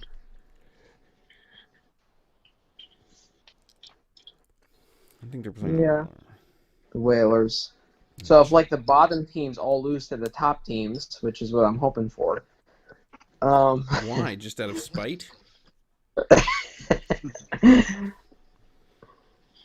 Well, no, not really. I forgot because you're in first place and you feel so secure there that nobody's going to catch you that you want all of the bottom teams to lose to the top team. Well, it just gives it a little bit more of a buffer. A buffer of what? Normally, a team looks at this. A team that's in first place no longer focuses on the Zamundas of the world. They don't focus on the 12th place team like, oh man, I got to make sure that I secure that, lock that down. No, you got to look at the second and third place teams. I mean, you want some separation there, don't you? It's the honest philosophy I've ever seen. I focus on everyone. Yeah, but I don't want anyone else to win. I mean, half the teams do have to win. Right. And if I had my choice, even at my, I don't know, I think, I don't care what the Zamundas and the Nick and Jamies do at this point. I do care what the Whalers and the Blues and the Finest do. I'm giving the side eye to Wakanda. With a 5-3 record, don't you prefer that the top teams to keep winning, don't you prefer that the bottom teams keep losing and the top teams keep winning? Absolutely not. So you but even if you, so then if you lose, you'll maintain that spot because the bottom teams won't move up. I don't think of myself as, I may lose, but I don't. I want to win. I want to win, and I want the teams above me to lose so that I can catch them. Like last week, it was a gift that the Whalers lost. I could have had all I had to do was handle my business. I would have been in second, but no. I want to see the Nick and Jamies run the tape. I want the Lost Boat to turn this ship around and go on a streak beating, winning teams. I want to see Zamunda go hog wild. I mean, I don't care what they do against Eugene. This game means nothing. But, I mean, in this game, I might, if I had a rooting interest, I might root for, I guess, Eugene's team standings-wise so that it makes sure that there's a buffer between Nick and anything else. But, I mean, I wouldn't root for Eugene in general. All I'm saying is, in that kind of game, if it's two players that I have, if I'm dispassionately thinking about it, I would root for the last place team in that game, I guess.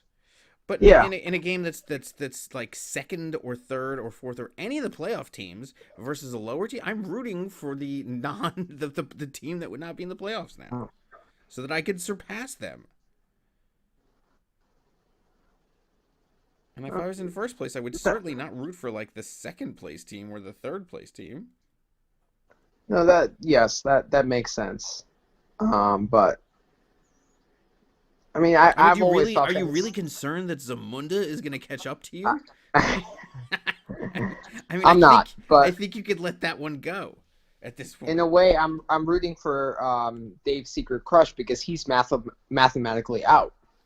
So if Zamunda keeps winning, if he wins out, there's a chance he might make the playoffs. Sure. That's all I'm saying. And I would love it if Zamunda made the playoffs. I would love a rematch with Zamunda in the playoffs. I mean, not my team, because we would lose to a bunch of jabronis. We want to play good teams.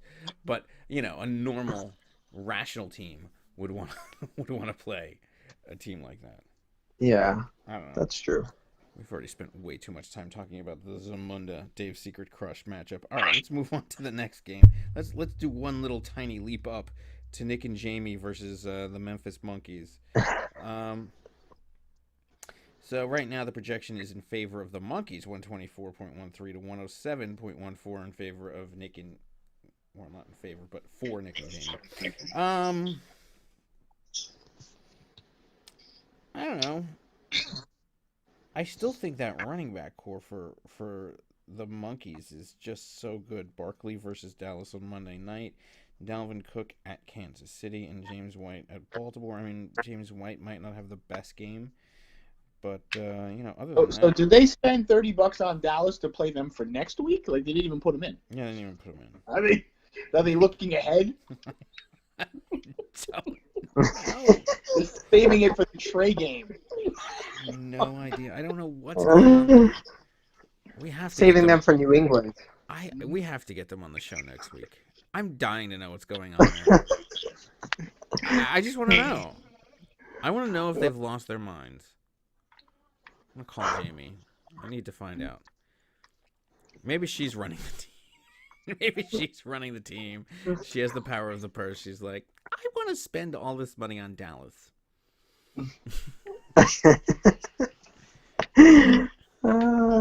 It's just it's a head scratcher trying to figure out what's going on over there. I mean, Nick put on Facebook that he thinks he's going to focus on something else now that I think Indianapolis is doing badly, and I don't know, whatever. So yeah, maybe maybe they're giving it to the kids. maybe their kids are just they're just like, here, go ahead, go pick a defense. All right, Daddy, $30 for Dallas. Sure, why not?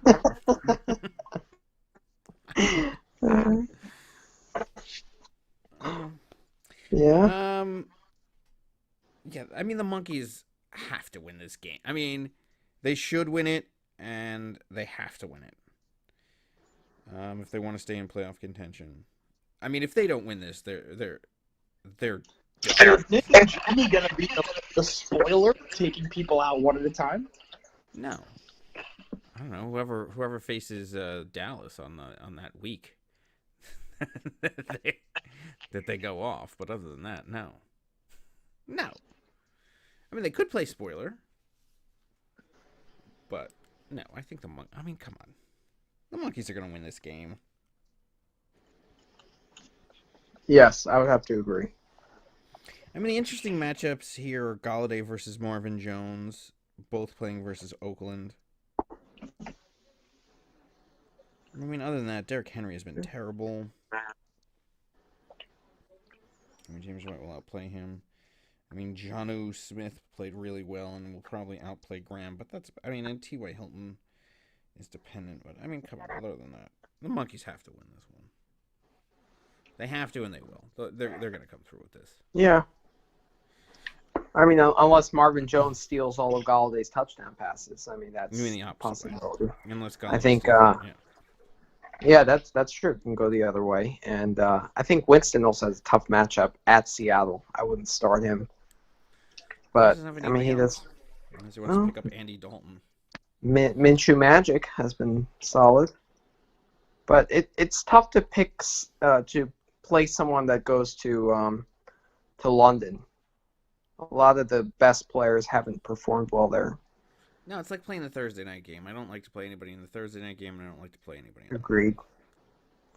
But man, that running back core, that scares me. Yep. It's tough. Like that's a team. Like if you're rooting, that's a team that you root against. Yeah. You don't want to see them in the playoffs. Yeah. Good point. Good point. Like, and a loss here can really make it so that they're probably not going to make the playoffs. If they win this, then they still have a really good chance at it. So. Mm-hmm. All right. Where shall we go next? Is there... I don't know. Let's go to the Hagglers game between the Whalers and the Hagglers. All right, one of the more interesting games this week. So the projection is Yep. slightly in favor of the Whalers, 114.86 to 110.40. Are you gonna finally get Devontae Adams to play? How's his toe, Coach? Well, he's day to day now instead of no chance in hell you're gonna win. So which day is Sunday gonna be? Is it gonna be a go day or a no day? Oh, I'm really banking. My receivers are fucked if Mahomes doesn't come back this week and Adams doesn't play this week. We're gonna be digging through the trash bin again. I mean, this is kind of an important game for you. I mean, the loss to St. Louis really hurt last week. Yeah, no shitballs. Thanks, Captain Obvious. And Fitzgerald is going on Thursday night, so you don't have that option of playing him if Adams doesn't go. Yeah. We'll have to have Drake's Cakes do something. Yep.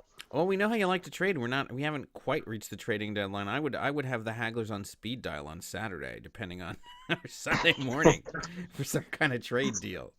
I mean, you haven't done anything. I could see you doing something right before the game if Adams can't go. Oh yeah, I'd be all about it.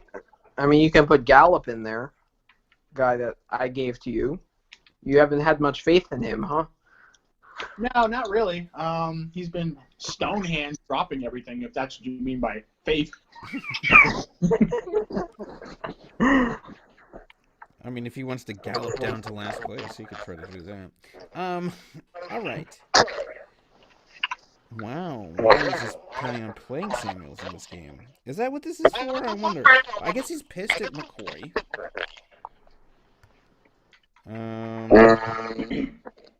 He's got so many running backs on this bench. But he's playing him in the first. Let's see. He's playing Royce Freeman and Melvin Gordon. I feel like he's just trying to scoop up any running back with a pulse.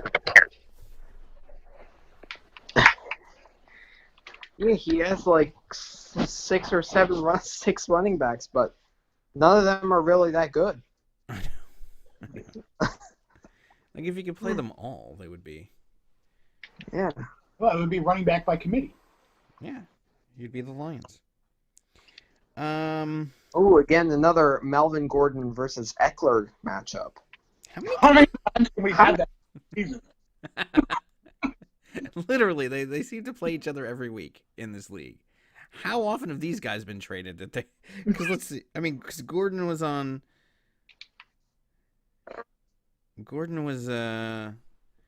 Scottco over at over at the Blues. Eckler was over at the Hackettstown Depot. Yeah, everybody just picks these guys up and plays them.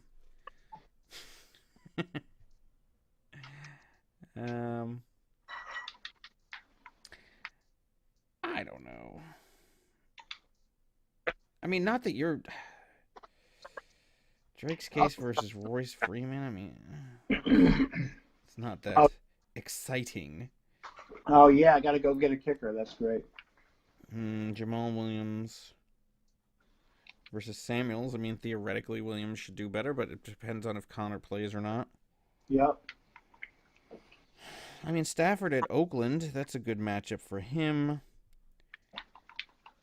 Ty Lockett at Tampa Bay. That's certainly a good matchup for the Whalers. This is actually going to be a very close game. A lot of buys for the Whalers. What's he just doing with Singletary there on the bench? Is he just not going to play him at all?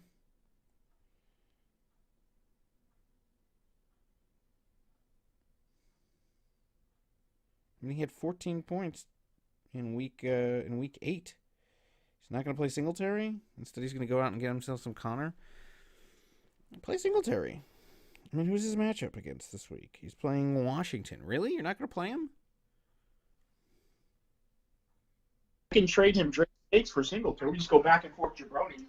Yeah. I'll happily trade him. I'll give him some cash if he wants that for Singletary. I'll trade him. I don't know who I have. I'll trade him Madison. You want Madison? Oscar Madison? How many teams have these guys been on? I don't know. All the Madison also has been on every team, I think. Waiting for Dalvin Cook to get injured. I know. Everybody's like, this is the week where Dalvin Cook gets injured. Oh, he wasn't? Never mind. Let's throw him in the trash. And then by the time he does, just the Lightning Rods is going to come in and just bid $221 on him and go, ha ha, I waited him out and I got him. More cash than anybody else. I don't know. All right, so predictions for this. I mean, so yes, you do need a kicker. So this projection is so you actually will be projected higher probably as long as you get a kicker that has a leg and a foot attached to that leg. Attached to them, yeah. But it won't be that much, whatever. Maybe you should have spent $8 on a kicker.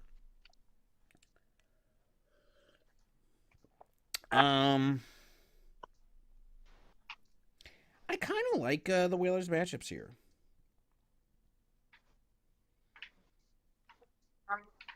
I do. I think the Hagglers drop another one. It's a tough call. I am not picking myself ever until Devontae Adams is finally back from his turf toe shenanigans.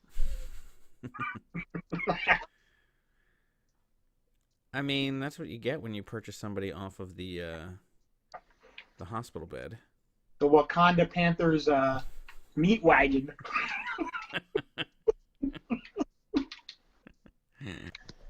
All right, so now the game between the Finest and Tillitree. So what do you think of this?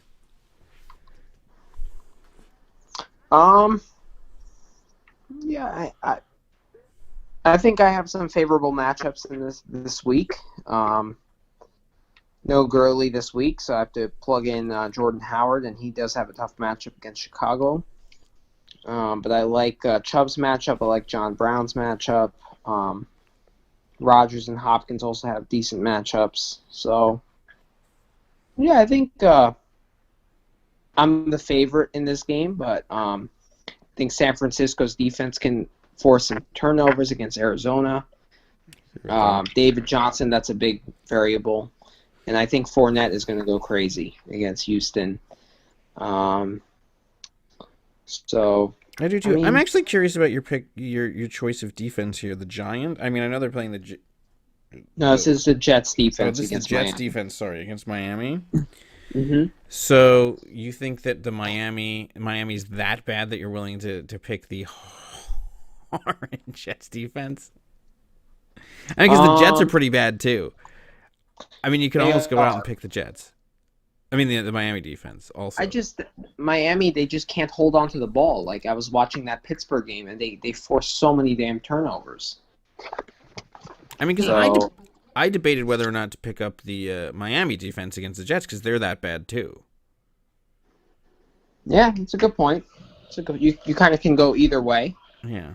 I ended up just avoiding the whole thing. Yeah. I just look whoever plays Miami or Cincinnati, and that's the defense I pick. That's how I've been rolling, and it's been fairly successful. Yeah, no, I know. It's just that this is such an odd week where both teams seem to want to be losing. They're almost both tanking, yeah. So I don't know. Okay. Yeah, I mean, obviously, I'm going to go with the Hackettstown's Finest here. I don't think that he has anybody to replace David Johnson there. McLaurin has not been. I mean, what has McLaurin done? I mean, he's been pretty silent lately. I just don't see it. I mean, it's possible. I mean, he's got Zerline without a game, but then again, that's why he put all that money on Mar. Julio Jones is out. I think he's got some matchup problems this week. So, mm-hmm. I certainly think that he's, I mean, this is one of those teams. This is one of the two teams that constantly surprises me between them and the Blues. I don't know how they have the success that they do. I mean, I look at their rosters and I'm like, really? I mean, I sometimes look at my roster that way too. But I at least outlandish projection. I'm just gonna pick the Hackettstown Flyers. I'm not gonna bother. Yeah, that's fair. All right. So that leaves us with 2 games left. Let's go with the Cousins rivalry. Wakanda versus the Lightning Rods. So right now, the projection is well in favor of the Lightning Rods. 121.36 to 95.64.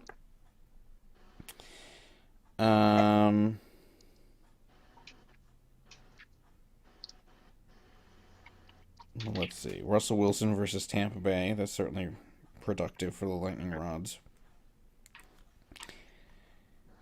He gets Elliott back. Philip Lindsay, who was listed as questionable. But why is that? So is Edelman. He's also listed. Wrist limited on Thursday. It's precautionary, so he'll be fine. He's rolling with Robbie Anderson. That's interesting. Keenan Allen, Connolly. Deshaun Jackson finally coming back. Maybe. I don't know. Ingram comes back from, so he is, Le'Veon Bell against Miami should do well. Ingram against New England, I don't know about that. He's very reliant on that Baltimore New England game, which is not a game that I'd want to be reliant on, including his defense. Yeah, I think I gotta pick the Lightning Rods in this game, actually. I do. Finally, New England's schedule gets a little bit tougher, and they have to play actual teams. So we'll see if their defense can keep their ridiculous production going. Yeah, I mean, I'm actually curious as to how Baltimore is going to play in this game, because, I mean, you saw what they did against Kansas City, which is like the high-powered offense, and this is the vaunted defense of this league. But I mean, they didn't score that much in that. That was supposed to be a shootout, and it didn't end up being that. So I wonder how this game flow is going to go in this game. I just don't think that it's. I don't know. I mean, the Lightning Rods also has Edelman. I mean, it's very reliant on that game, and I just don't know. I still just think that he has enough players to stay away from that on the Lightning Rods, and I think that he pulls this game out. I mean, the projection's well in his favor also, so. I agree. All right, so that leaves us with the last game of the week, which is the 1603ers playing a real team, St. Louis Blues. The projection right now is almost dead even. It's 50-50, 122.16 to 122.23. So is that a 0.05 differential in projection in favor of the Blues? Yeah, so he's with Mahomes. Do you think Mahomes is going to play this week? There's a chance. Well, I need him to play, so yes. I mean, he's listed as doubtful. And it's a short week. I think he sits one more week. Yeah. But yeah, I think he sits one more week. I mean, and Lombardi does too, clearly, because he's going with Mason Rudolph. So, for the 1603, what? Maybe because Eugene is playing the Minnesota defense against Kansas City, Mahomes will play. Don't insult Lombardi by calling him Eugene. Yeah,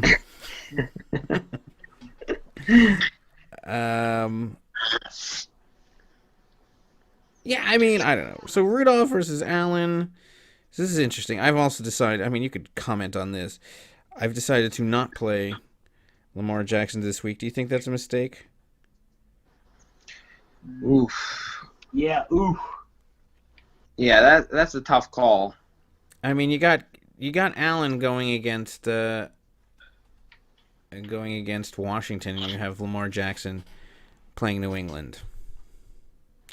Now, but you contend that you don't think that the New England defense is real, so you would probably start Lamar Jackson. Their schedule has been so bad, So finally they play against a real team, and also Lamar Jackson, he just runs so much. You get so many points that way. I probably would start him if it was me.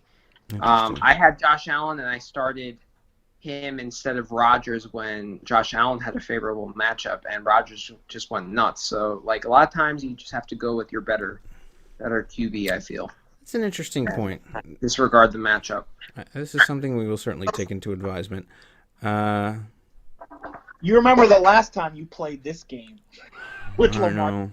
Dak Prescott. Yes, that's true. I don't know. We'll consider it. It's been taken under advisement. We have a few days to decide. Other than that, I would actually, honestly, looking at your team, I would start DJ Moore over Christian Kirk this week.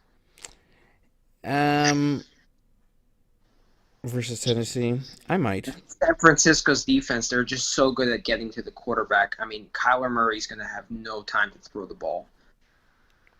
Well, wait. But, oh yeah, because they're playing, yeah. If Kyler Murray's even doing it. That's true. I mean, he might have volume, though. I mean, I don't know. We'll see. This is a very... This... I also don't like playing on the Thursday night, so... I don't know. We'll see. I'll take it under advisement. I'll consider it. DJ Metcalf, he has a good matchup against Tampa Bay for Lombardi. Mm-hmm. He's been kind of hot and cold, but I mean, he seems to do well in favorable matchups. So he might, I don't know, these are things that we might need. Beckham and Jones, those have both been really good. I mean, the thing that annoys me is that he has Coleman. I mean, we could, honestly, I could play Coleman versus Breida, but clearly Tevin Coleman is the number one back there. So instead I have to go shopping at Walmart against the Jets to try to keep up. Waller versus Detroit against Andrews versus New England. I mean, that's interesting in that it would technically be my quarterback or my bench quarterback throwing to his tight end. Golden Tate versus Keenan Allen. I actually kind of like the matchup that we've had. I mean, Keenan Allen is okay, but Golden Tate has actually been really good. Yeah. And Keenan Allen kind of has a hamstring pull. I mean, he might play, but we'll see. I don't know. Well, obviously, I never pick my team. I'm going to pick Lombardi in this game, but it really is a pick-em in this one. And this is like a huge game. This is a game, it's not huge in terms of, the loser is out of the playoffs, but it's huge in terms of seeding. If Lombardi and the Blues can win this game, I mean, they certainly are in contention and good contention for the bye. If the 1603 remain in contention for the bye if they win this. If they lose this, then they're just looking at being just any old playoff team. Mm-hmm. I mean, and potentially dropping down to the point where they're not going to make the playoffs, but I think that their record should be okay. But I don't know. Our running back, too, situation is horrific. So, I don't know. This is an important game for both these teams. But yes, I'm picking Lombardi. Yeah. And, I mean, the quarterback situation is very interesting because you get the two first with Cole Beasley. So that's quite interesting. And, I mean, Lamar has been really good, though. So, I don't know. I would start him. Yeah, we'll see. It's tough, though. And what's your rationale behind starting the Denver defense against Cleveland? You think Cleveland continues to self-destruct and beat themselves with penalties? Yeah, and there's nobody left. I was late to the defensive train, and I was like, all right, who do I have left? I was like, okay. I mean, I just as easily could have gone with the Cleveland defense against Denver. But I figured, you know what? Cleveland gets... I mean, I saw some clip with Baker Mayfield, melting down against the reporter. It doesn't look good over there. things might happen. Some interceptions, some turnovers. And based upon what was left, Yeah. True. It wasn't a highly thought out defense. Like, there was not a lot of strategery in this one. It was just, that's who's left. This is a pick'em. This is definitely the matchup of the week, I think. Yeah, very close. And I know how much Lombardi would love it. Yeah.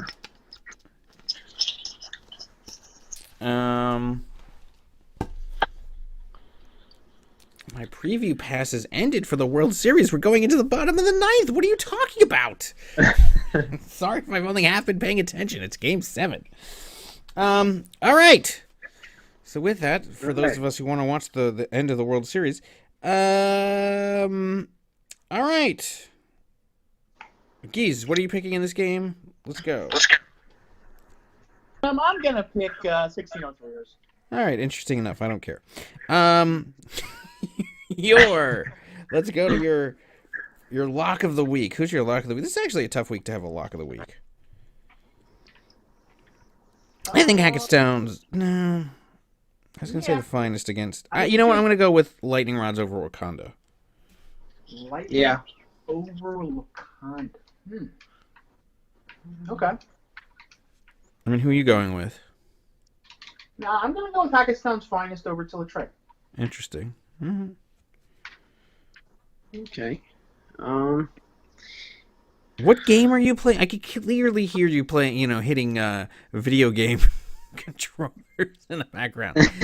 I don't know what you're talking about. Yeah, clearly. What game are you playing that you're giving way more attention to than I'm playing Call of Duty. I mean, than your job. Franchise. I'm doing my job. I'm here. And I'm sure the fans appreciate it that you have my minimal attention. Upset of the week. Upset of the week. Upset. I mean, technically, it's the Zamunda Lions. Well, technically, yeah. Well, yeah. That's my upset of the week. Zamunda Lions. Yeah. Yeah, a lot of the teams that are playing each other this week are close in the standings. I know, it's actually very interesting. Very it's interesting. Yeah. It's kind of it's like one above, one below. Like these are this will kind of give a good picture of what's to come after this week. I think that we'll get a clearer vision or something. Mm-hmm. All right, and your game of the week, which one do you think is the matchup of the week? I think you've already said. It's your game. Yeah, I think so too. Blues and Lose 16 careers is definitely that's the biggest implications this week. Yeah, I think so. We are the flex game of the week. It's interesting. All right. So, congratulate everybody now who knows who already won the World Series because it's tomorrow morning when everybody's listening to this. But for those of us who are still not in tomorrow morning, who have gone back to the future, we are waiting here to go see it. So, I'm going to say goodbye. So, first of all, thanks for Nick for joining us for this week. Very insightful. Good interview there. Except for the beginning where he was mercilessly mocking me, where a 2-6 team is mocking their one opponent that they beat. One of the two. But otherwise, fantastic interview. Always fun when Nick is on. And I mean, Geese clearly has some Call of Duty to get back to. It's his duty. It's calling. And I don't know. I know, Manny. You have league dues amounts of money riding on this World Series. So you want to see that too, right? I do. I have some. I placed some sports bets this week on this World Series because they were the underdog. So I'm looking forward to see the bottom of the ninth inning. Yeah. So congratulations or not, depending on what happened in this happening. All right. So we will see everybody next week. All right. Have a good week. All right. Thanks. All right. Peace. All right. Bye.